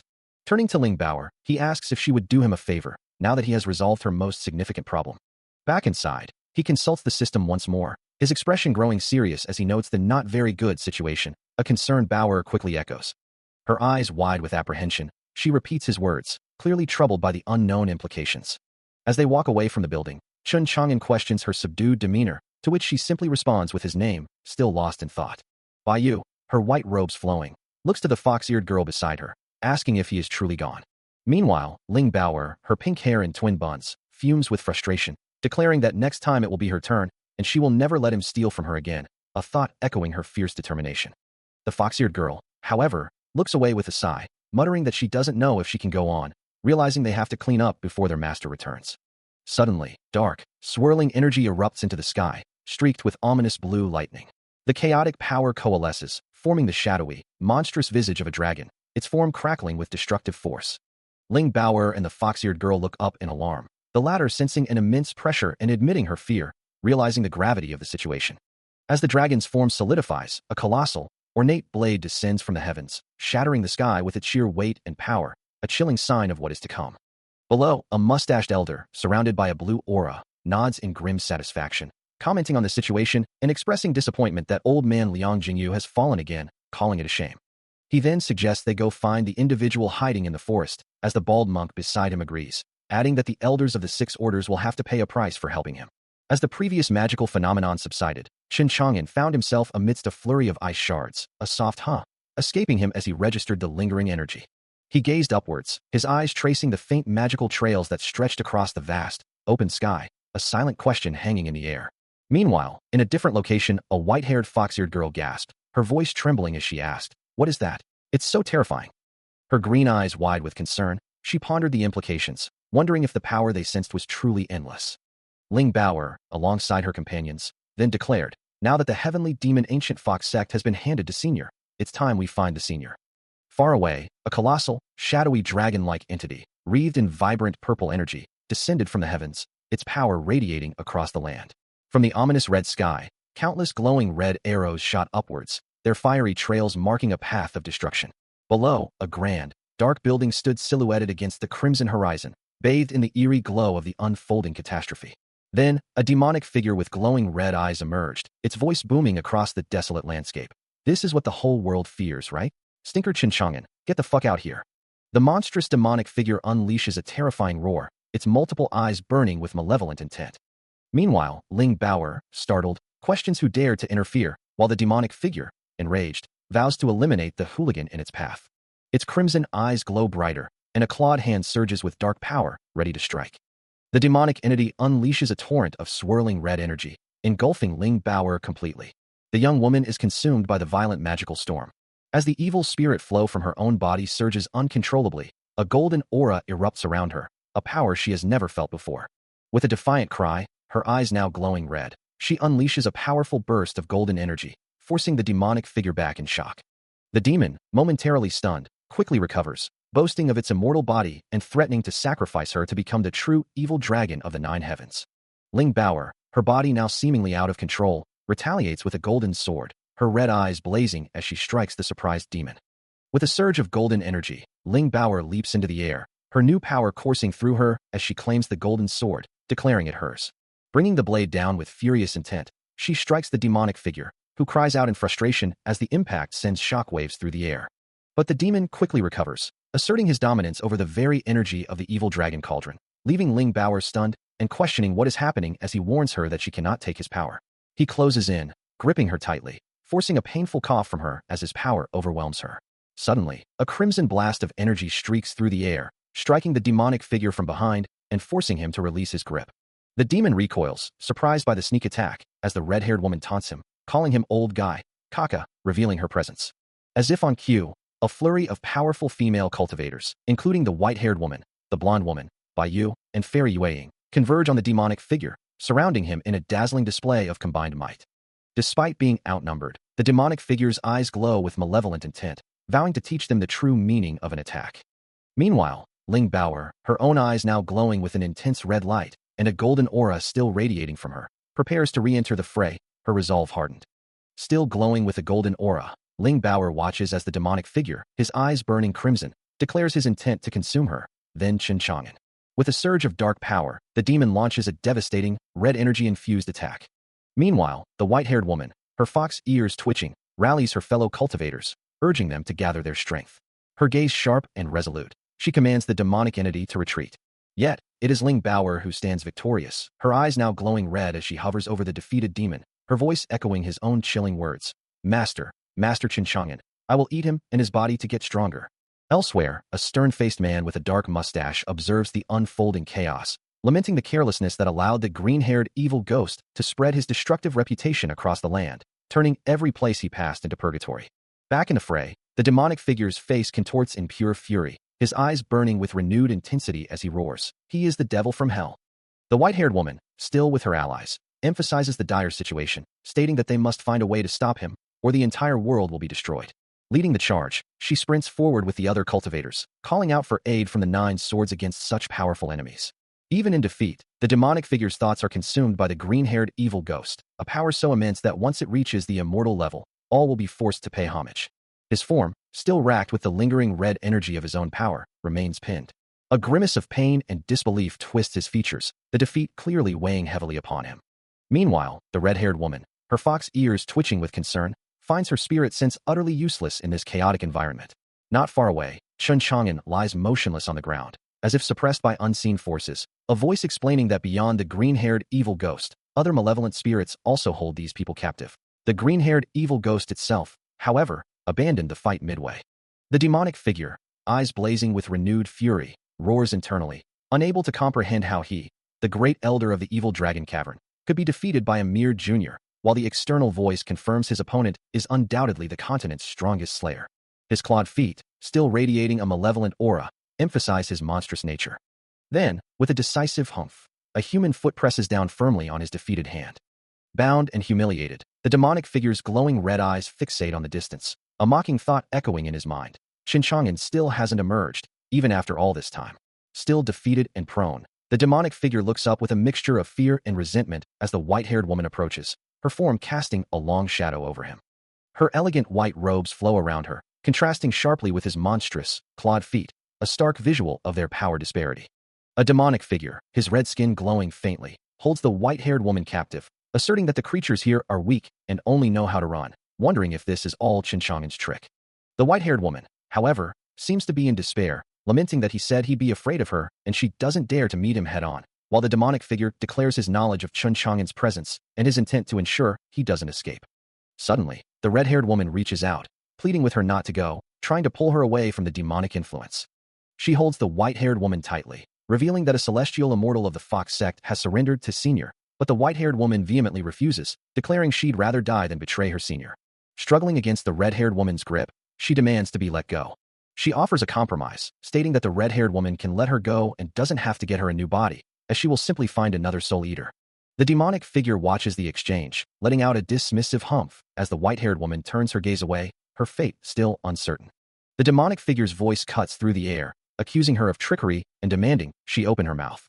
She lets out a desperate cry, refusing to yield, as a system alert warns of her impending demise. Even through her agony, she defiantly proclaims she would rather die than bring shame upon her Senior. With a surge of malevolent red and blue energy, the demonic figure's hand strikes. A spray of blood erupts from her chest as the impact lands. A blinding flash of yellow energy bursts forth. The destructive force intensifies, engulfing her completely. Still reeling from the demonic figure's assault, the white-haired woman cries out, her face contorted in pain as blood streaks across her cheek. Held firmly in the demonic figure's grasp, she struggles, a desperate plea for her Senior escaping her lips amidst the swirling red energy. Her eyes, filled with tears and defiance, turn towards the approaching presence of Chen Chang'an, another desperate Senior, whispered from her lips. From the shadows, Chen Chang'an emerges, his voice calm and reassuring, telling her not to be afraid, promising to take care of everything and urging her to rest. The demonic figure, his glowing red eyes fixed on the new arrival, snarls that enough has been done, declaring his intent to deal with this fucker now. Despite his words, a torrent of crimson energy erupts from the demonic figure, surging with destructive power. With a guttural roar, the demonic figure unleashes the full force of his attack, commanding her to die. The overwhelming energy slams into the white-haired woman, her body contorting under the immense pressure. Engulfed completely by the destructive aura, she lets out a final, agonizing scream as the attack consumes her. Still reeling from the devastating energy blast, she cries out as the demonic figure continues its relentless assault, its blade-like attacks tearing through the air. The powerful strikes forcing her further back, each blow a testament to her torment. A guttural roar erupts from the demonic figure, its maw wide with savage intent. Its colossal form looms over the battlefield, its massive leg dwarfing Chen Chang'an, who watches from below. Eat you! Eat you! The creature bellows, its red aura flaring with hunger. Chen Chang'an remains still, his gaze fixed on the monstrous entity. The demonic figure's hand closes around the white-haired woman, her pained cries echoing as she is crushed within its grasp. It begins to channel a terrifying power, a crimson energy swirling around it, as if refining countless souls into a single, all-killing attack. The sheer power of its flaring mana is overwhelming, a technique used in the demon realm to forge ultimate destruction. The demonic figure's crimson aura flares, intensifying its soul-refining technique, a guttural command echoing through the air. With a swift, brutal motion, it strikes, mocking its victim's futile attempts to escape. The white-haired woman cries out as the relentless assault tears into her, crimson slashes appearing across her form.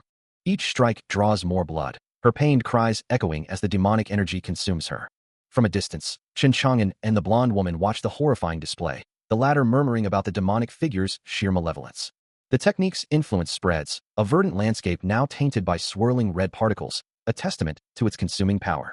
The demonic figure's voice echoes, a chilling invitation to the white-haired woman, implying her essence is being devoured. Overwhelmed, she lies prone, her body succumbing to the relentless, soul-devouring energy that swirls around her. As the technique reaches its peak, her eyes glow with a malevolent red light, and intricate crimson markings spread across her skin, a terrifying transformation taking hold. The white-haired woman screams, her body racked with pain as the demonic figure continues its red refining technique, drawing out her essence. The demonic figure taunts her, its voice echoing with cruel satisfaction, daring her to fight back, to become the lifelong enemy it craves. It relishes her suffering, demanding to see her expression as she walks the road to perdition, while Chen Chang'an and the blonde woman watch the horrifying spectacle unfold. A thought crosses the demonic figure's mind, a flicker of recognition, as if it has encountered this power, or perhaps her lineage, before. With renewed resolve, the demonic figure declares its intent to kill, having adjusted its technique to perfection. It marvels at the white-haired woman's true form, identifying her as an anthropomorphic, white-haired fox, as her transformation deepens under the relentless assault. The blonde woman, witnessing the demonic figure's arrogance, expresses her disbelief, while a general-like figure nearby remarks on the unfolding, evil fate. Internally, the demonic figure struggles, sensing powerful fluctuations and realizing it is trapped, unable to escape this place, surrounded by the aura of human immortal realm immortals. As the white-haired woman's transformation enters its second stage, her eyes glowing with an eerie green light, Chang'an questions what kind of monster she is becoming, a sight he has never witnessed before. The white-haired woman continues to writhe, caught in the demonic figure's red refining technique, as bolts of red and white lightning crackle around her. The demonic figure, however, is not entirely focused on its victim. Its face contorts in frustration, sensing the powerful presence of human immortal realm immortals, and struggling against an unseen barrier. Desperate, it pushes the technique to its ninth stage, vowing to break through or perish in the attempt. Even as multiple energy spikes pierce the white-haired woman's form, prompting the blonde woman to ask if she had succeeded. A sharp gasp escapes Chen Chang'an, his eyes wide with shock at the brutal sight. The demonic figure, seemingly oblivious to his distress, lets out a triumphant cackle, declaring the transformation complete and beautiful, as the white-haired woman's eyes now glow with an eerie green light. Seeing her state, Chen Chang'an makes a swift decision, resolving to save her first. But his determination falters as the hated human immortal realm immortals are once again mentioned, their unseen influence causing him to cry out in despair. He lunges forward, desperately pleading for her life, refusing to let her die. A group of small, animal-eared figures bows before Chen Chang'an, one of them exclaiming that if a man is a prince, his woman is a princess, and if he is a dragon, she is a phoenix, acknowledging the truth of this statement. Another disciple then expresses gratitude, thanking the senior for a spiritual pill that will aid in their breakthrough, a sentiment echoed by the others. As the disciples offer their congratulations, Chen Chang'an simply observes them, a thoughtful expression on his face. He muses to himself that being passively beaten all the time is not the way of the sixth immortal, believing that the true path of a lord is to cut his actions short, to be decisive. Looking up, he understands that the scope of the world is far larger than he once imagined, extending beyond his current understanding. A blonde-haired fox demon stands beside him, remarking that great teachers are often too busy to be seen, let alone to offer advice, suggesting it would be better to seek guidance from the sixth immortal himself. She then wonders if the sixth immortal is truly special, an ancient fox demon, and whether it's out of fear or genuine affection, she finds herself falling in love with him. He considers the blonde fox demon's position within the 100,000 mountains, realizing that if he can utilize her, conquering the entire region and winning the upper realm of the immortals will become significantly easier, securing her loyalty to him. Despite his strategic mind, a wave of frustration washes over him, as he laments that he isn't the only one who has traversed to this world, yet it is his destiny to become the sixth immortal, a path he must complete, no matter what, by finding a way to fulfill his plan. With a determined resolve, he decides to activate this salted fish system. As the system awakens, a dazzling display of cosmic energy erupts in the sky. Drawing his gaze upward in surprise, he wonders if this gorgeous special effect means he can become like the legendary mirror moon, who has also been opened. The system reveals its core function, explaining that the fifth immortal commonly refers to one who has fallen, and that to progress, one must jump into the river and become a fish, a cryptic instruction for the first stage of traversal. Despite the unusual nature of the system, he muses that even a salted fish traversal system can offer immense value, his expression thoughtful. The first stage of this transformation begins, manifesting as a small, glowing orb with a fish-like creature inside, which then evolves into its second stage, the creature now gaining wings and transforming into a bird within the ethereal glow. Finally, a small, glowing fish-like item appears in his hand, and he smiles, finding the little thing quite cute. A satisfied smile spreads across Chen Chang'an's face as his system confirms a successful upgrade to his domain function, deducting 50,000 field value and unlocking a new skill, special effect full screen. The ethereal glow of the system interface pulses around him, confirming the activation of the new ability. With the upgrade to domain function 4.0 complete, the system proudly announces the unlocking of special effect full screen. He can't help but wonder, what kind of useless function is this, even if a dedicated host for pretending is worth having? Despite his initial skepticism, he muses, every new feature is intriguing, and he will study its use later. For now, there is one more important thing to do. A vivid memory or vision flashes through his mind, showing him surrounded by his companions, the red-haired woman, the white-haired woman, and the blonde woman, as a dark-haired man stands nearby, while a voice insists, "You still don't know your own strength, do you? You're the only one who can defeat the heavenly demon." Another voice cries out, "No, give it up." The scene shifts, showing the group in a different, more desolate setting, their expressions etched with concern and determination. Returning to his current reality, Chen Chang'an reviews the full capabilities of his salted fish traversal system, noting the unlocked functions, salt fish traversal, fish to bird, mirror moon traversal, immortal traversal, and heavenly demon traversal. He finds himself in a serene, almost ethereal space, a single thought echoing in his mind. "Master, are you still here?" As his consciousness slowly returns, he perceives the familiar faces of his companions surrounding him, the red-haired woman, the white-haired woman, and the blonde woman, all looking down with concern.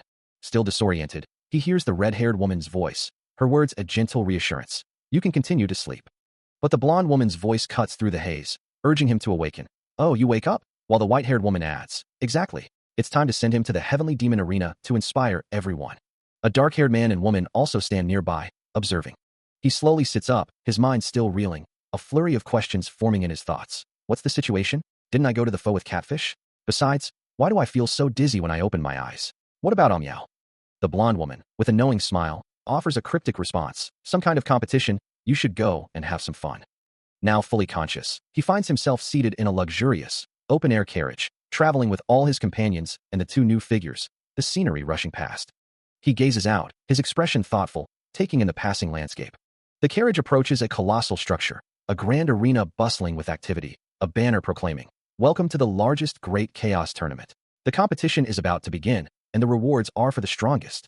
Meow launches herself into the air, a pink blur of motion, declaring her intent to make Chen Chang'an pay for a past transgression, while he warns her to stay focused on the Great Chaos Tournament. She continues her aerial assault, dismissing the tournament as a mere game with no real stakes. Her powerful kick connects with a visible impact. Yet, in the next moment, Meow finds herself sprawled on the ground, defeated. Chen Chang'an stands victorious over her, a long staff held casually in his hand. She struggles to catch her breath, unable to believe her defeat, as he calmly reminds her not to be so careless. Meow, still fuming, vows to return for another attempt, but he simply dismisses her with a knowing smile, having heard it all before.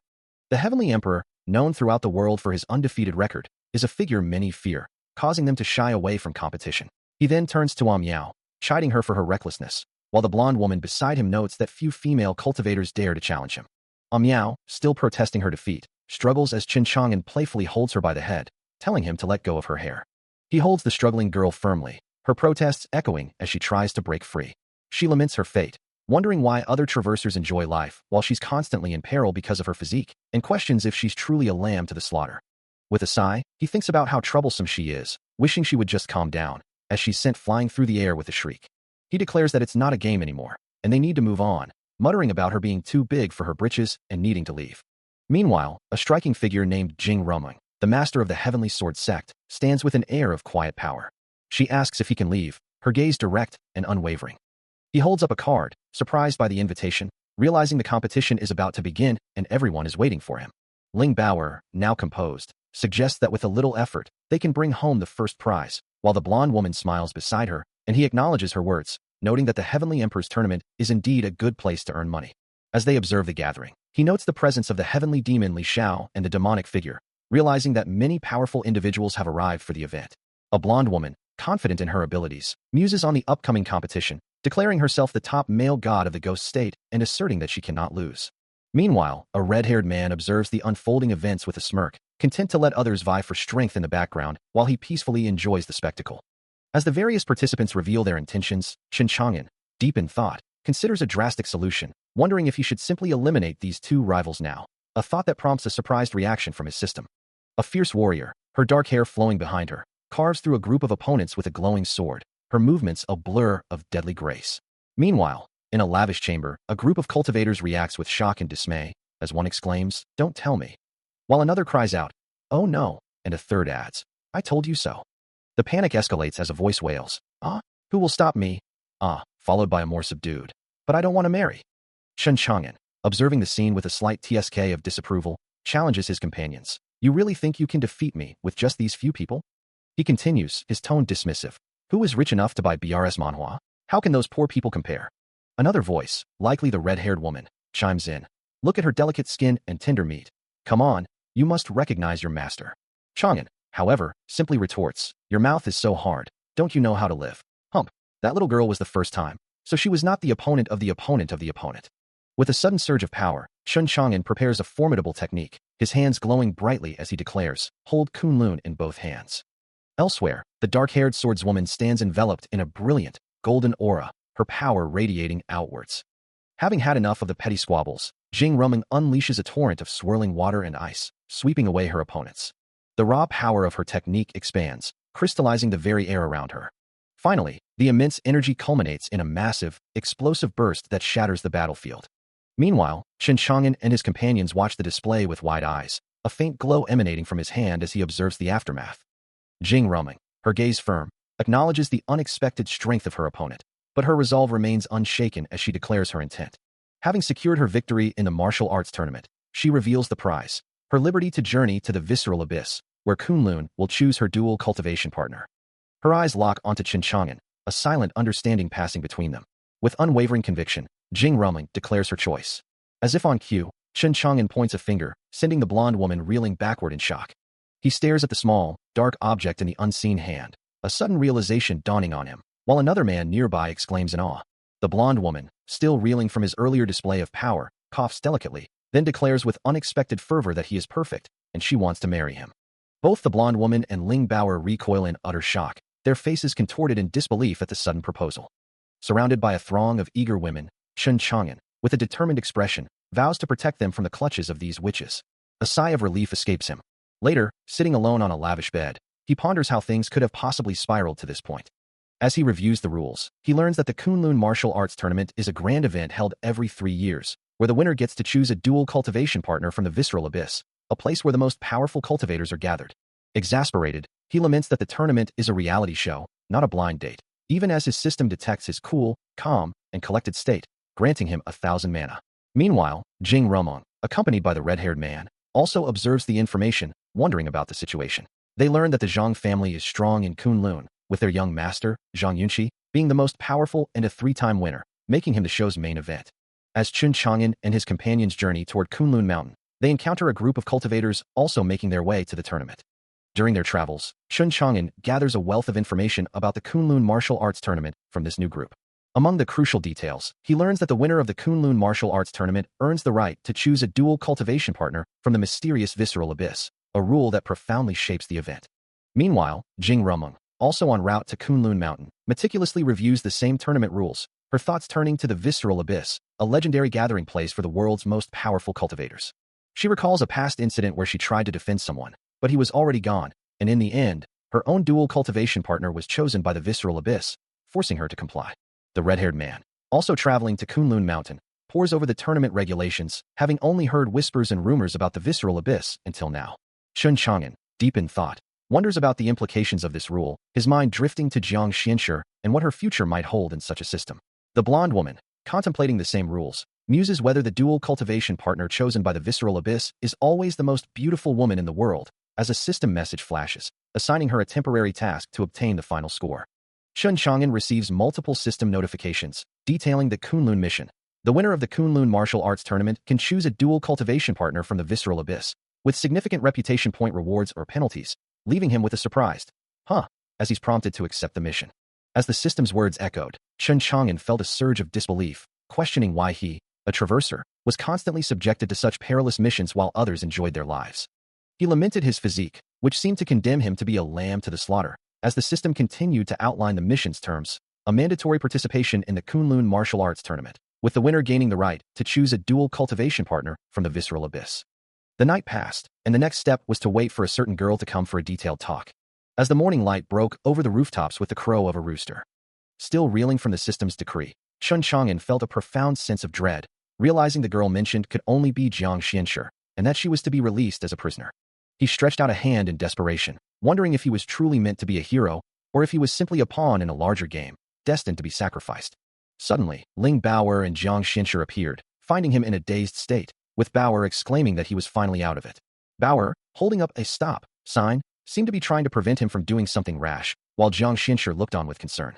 As he slowly came to, Bao'er asked if he was all right, to which he replied that he was fine, just a little tired, before Jiang Xianshi added that he had been in a trance for a long time.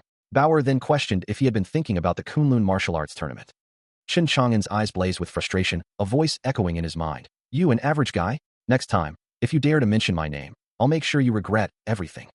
He stomps his foot, the ground cracking beneath him, as he wonders why other traversers enjoy life, while he's merely a lamb to the slaughter due to his physique.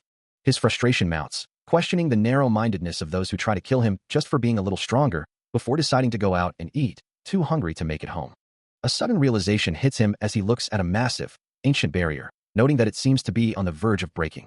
Just then, a familiar voice calls out, "Why are you here?" Jing Rumung, accompanied by the white-haired woman, steps forward, explaining that she heard he was looking for a place to eat and came to invite him to her home. Chun Chang'an expresses his gratitude to Jing Rumung, who then offers to let the white-haired woman accompany him.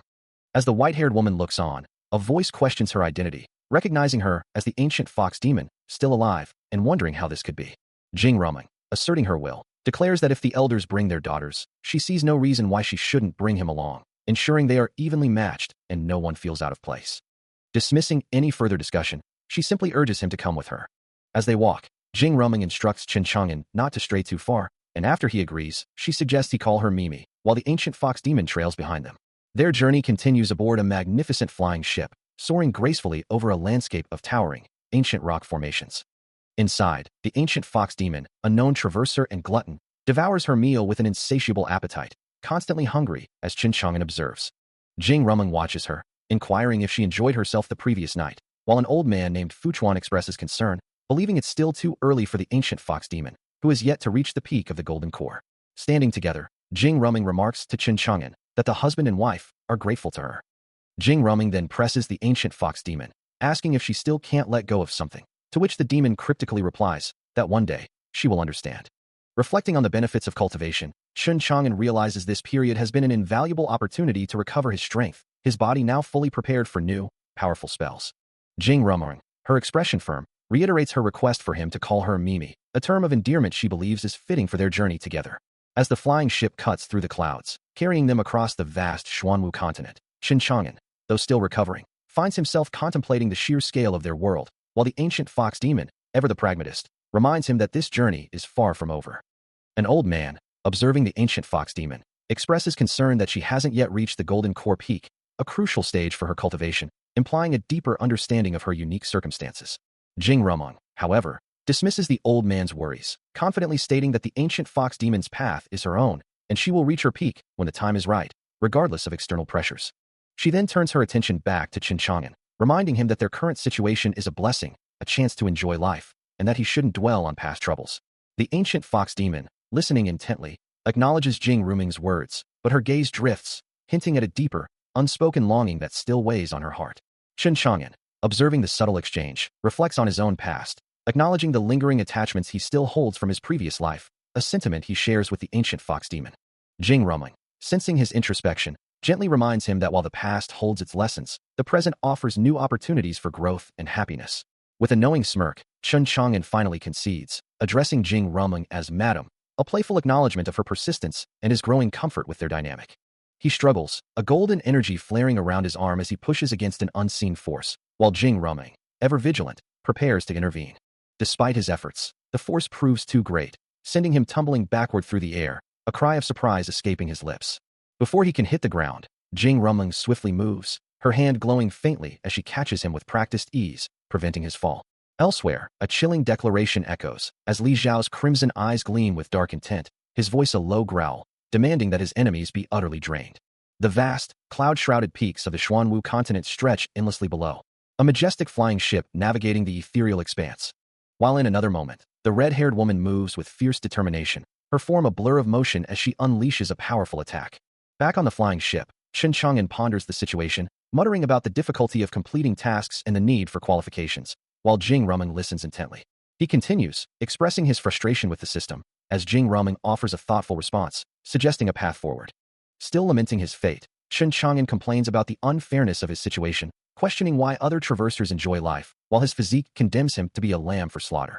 Suddenly, a hand brushes against her shoulder, and Jing Ruming lets out a soft gasp as she loses her footing, beginning to fall. Looking down at her with a mischievous grin, Chen Chang'an asks if she is all right, then suggests they do something fun together. Her face contorted in anger, Jing Ruming vehemently rejects his proposition, declaring she will not do it with him. Completely bewildered by her intense reaction, Chen Chang'an wonders why she is so angry, realizing his words were clearly misinterpreted.